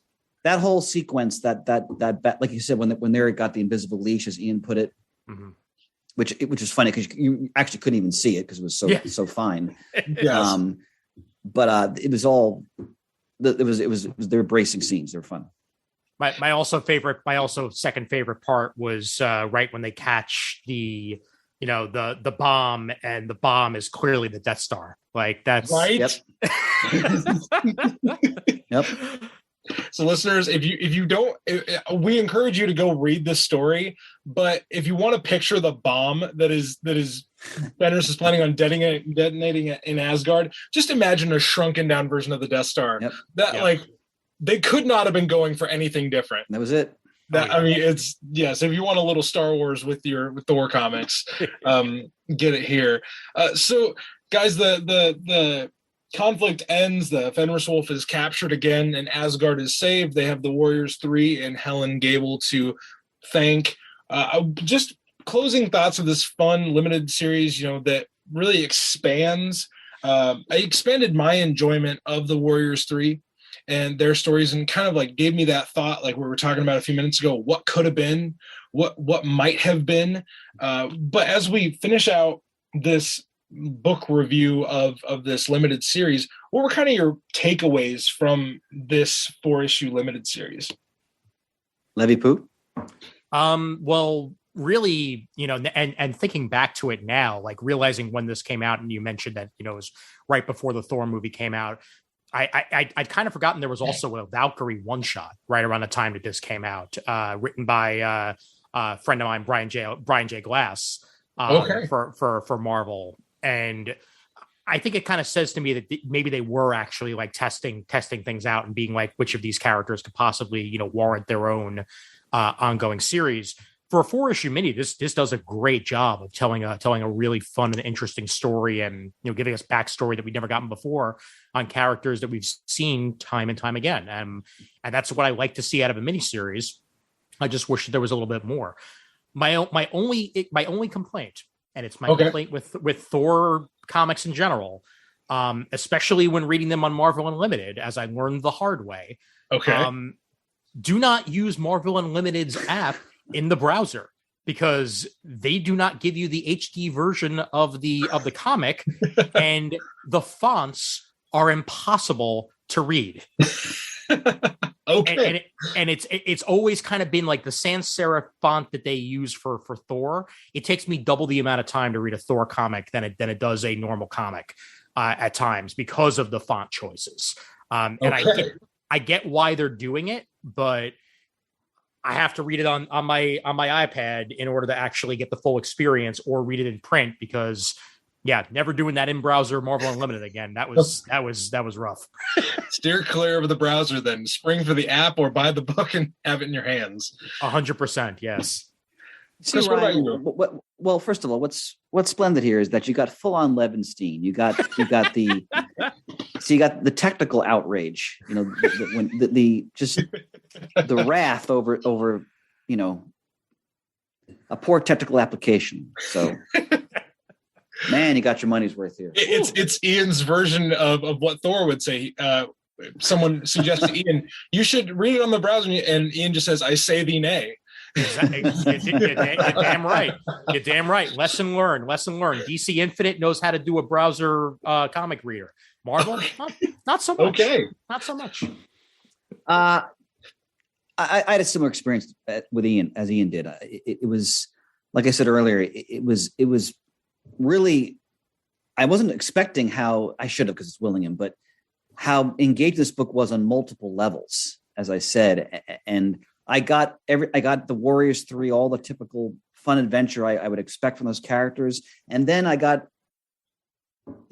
double the enjoyment, because he took the time to delve deeper into the characters, which really isn't done that often with them. Yeah. So, if at all. So, this was a really excellent miniseries. I mean, a lot of miniseries are throwaways, and they're all tend to be crossover tie-ins. I mean, for speaking Yeah. for myself, I don't even read a lot of them anymore. It's too much and I just get bored. But this actually advanced the characters. And again, to go back to Ian's flash the pan comment, it's a shame they didn't go further with that. But knowing the way these companies work, Ian is probably correct in that movie was coming out, and you see this with all the Marvel films, right? They kind of flood the market then for a brief period with different titles related to that particular part of the universe. And they did it there. And I'm not complaining because it was a great story. I just, again, wish that we had more with Helen. I forgot what Helen's Asgardian name is, but Scattier.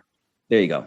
Yep. I know I could count on you to pronounce that properly too. But so yeah, I would encourage listeners who like the Warriors 3 in general, if you haven't read this, because I hadn't read it before, definitely read it. It's one of the best use of the Warriors 3 I've experienced in comics. Absolutely. Yep.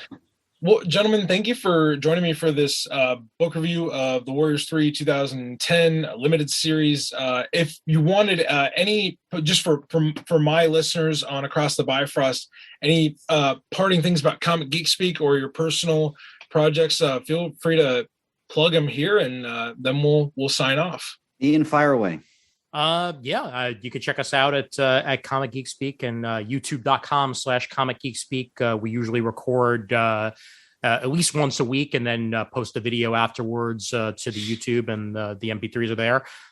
Recent episodes, I know this is coming out in a couple weeks after the fact, but we just did a Book of the Month club on Starman that I'm really proud of. Yes. Issues 0 through 11 of the seminal series that James Robinson did back in the 90s for DC. And once this episode and the next episode after that is a top 5 on George Perez that awesome. We're also looking forward to doing. So yeah, comicgeekspeak.com. And if you want to follow me on Twitter, it's at @I_AM_sci-fi. I am sci-fi. So okay.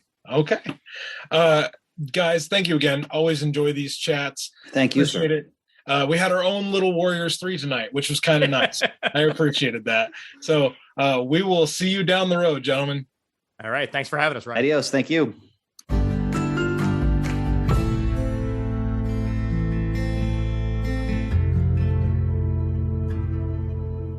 Well, everyone, that is going to do it for the show today. I want to thank Chris and Ian for stopping by from Comic Geek Speak. I love that show. Love how they break down and talk about comics, and I knew you would enjoy this breakdown of the Warriors 3, a team of heroes that I get so much enjoyment from, and I love them so much. So I wanted to share this conversation with you today. Another thing I want to share with you is a link in the episode description. Earlier at the beginning of the episode, I mentioned that we have 2 awesome new patrons on our Patreon account. They are enjoying some bonus material that I put up there on a regular basis, and you can do that too. For just a few bucks a month, you can get more content from Across the Bifrost, from myself, including our Patreon exclusive series, I've Got Issues, where I talk about the other things that I'm reading. So that is what I recommend for you today. Look at that link in the episode description, click it, become a patron, and enjoy all the content that we have up there. That'll be a great next step for you.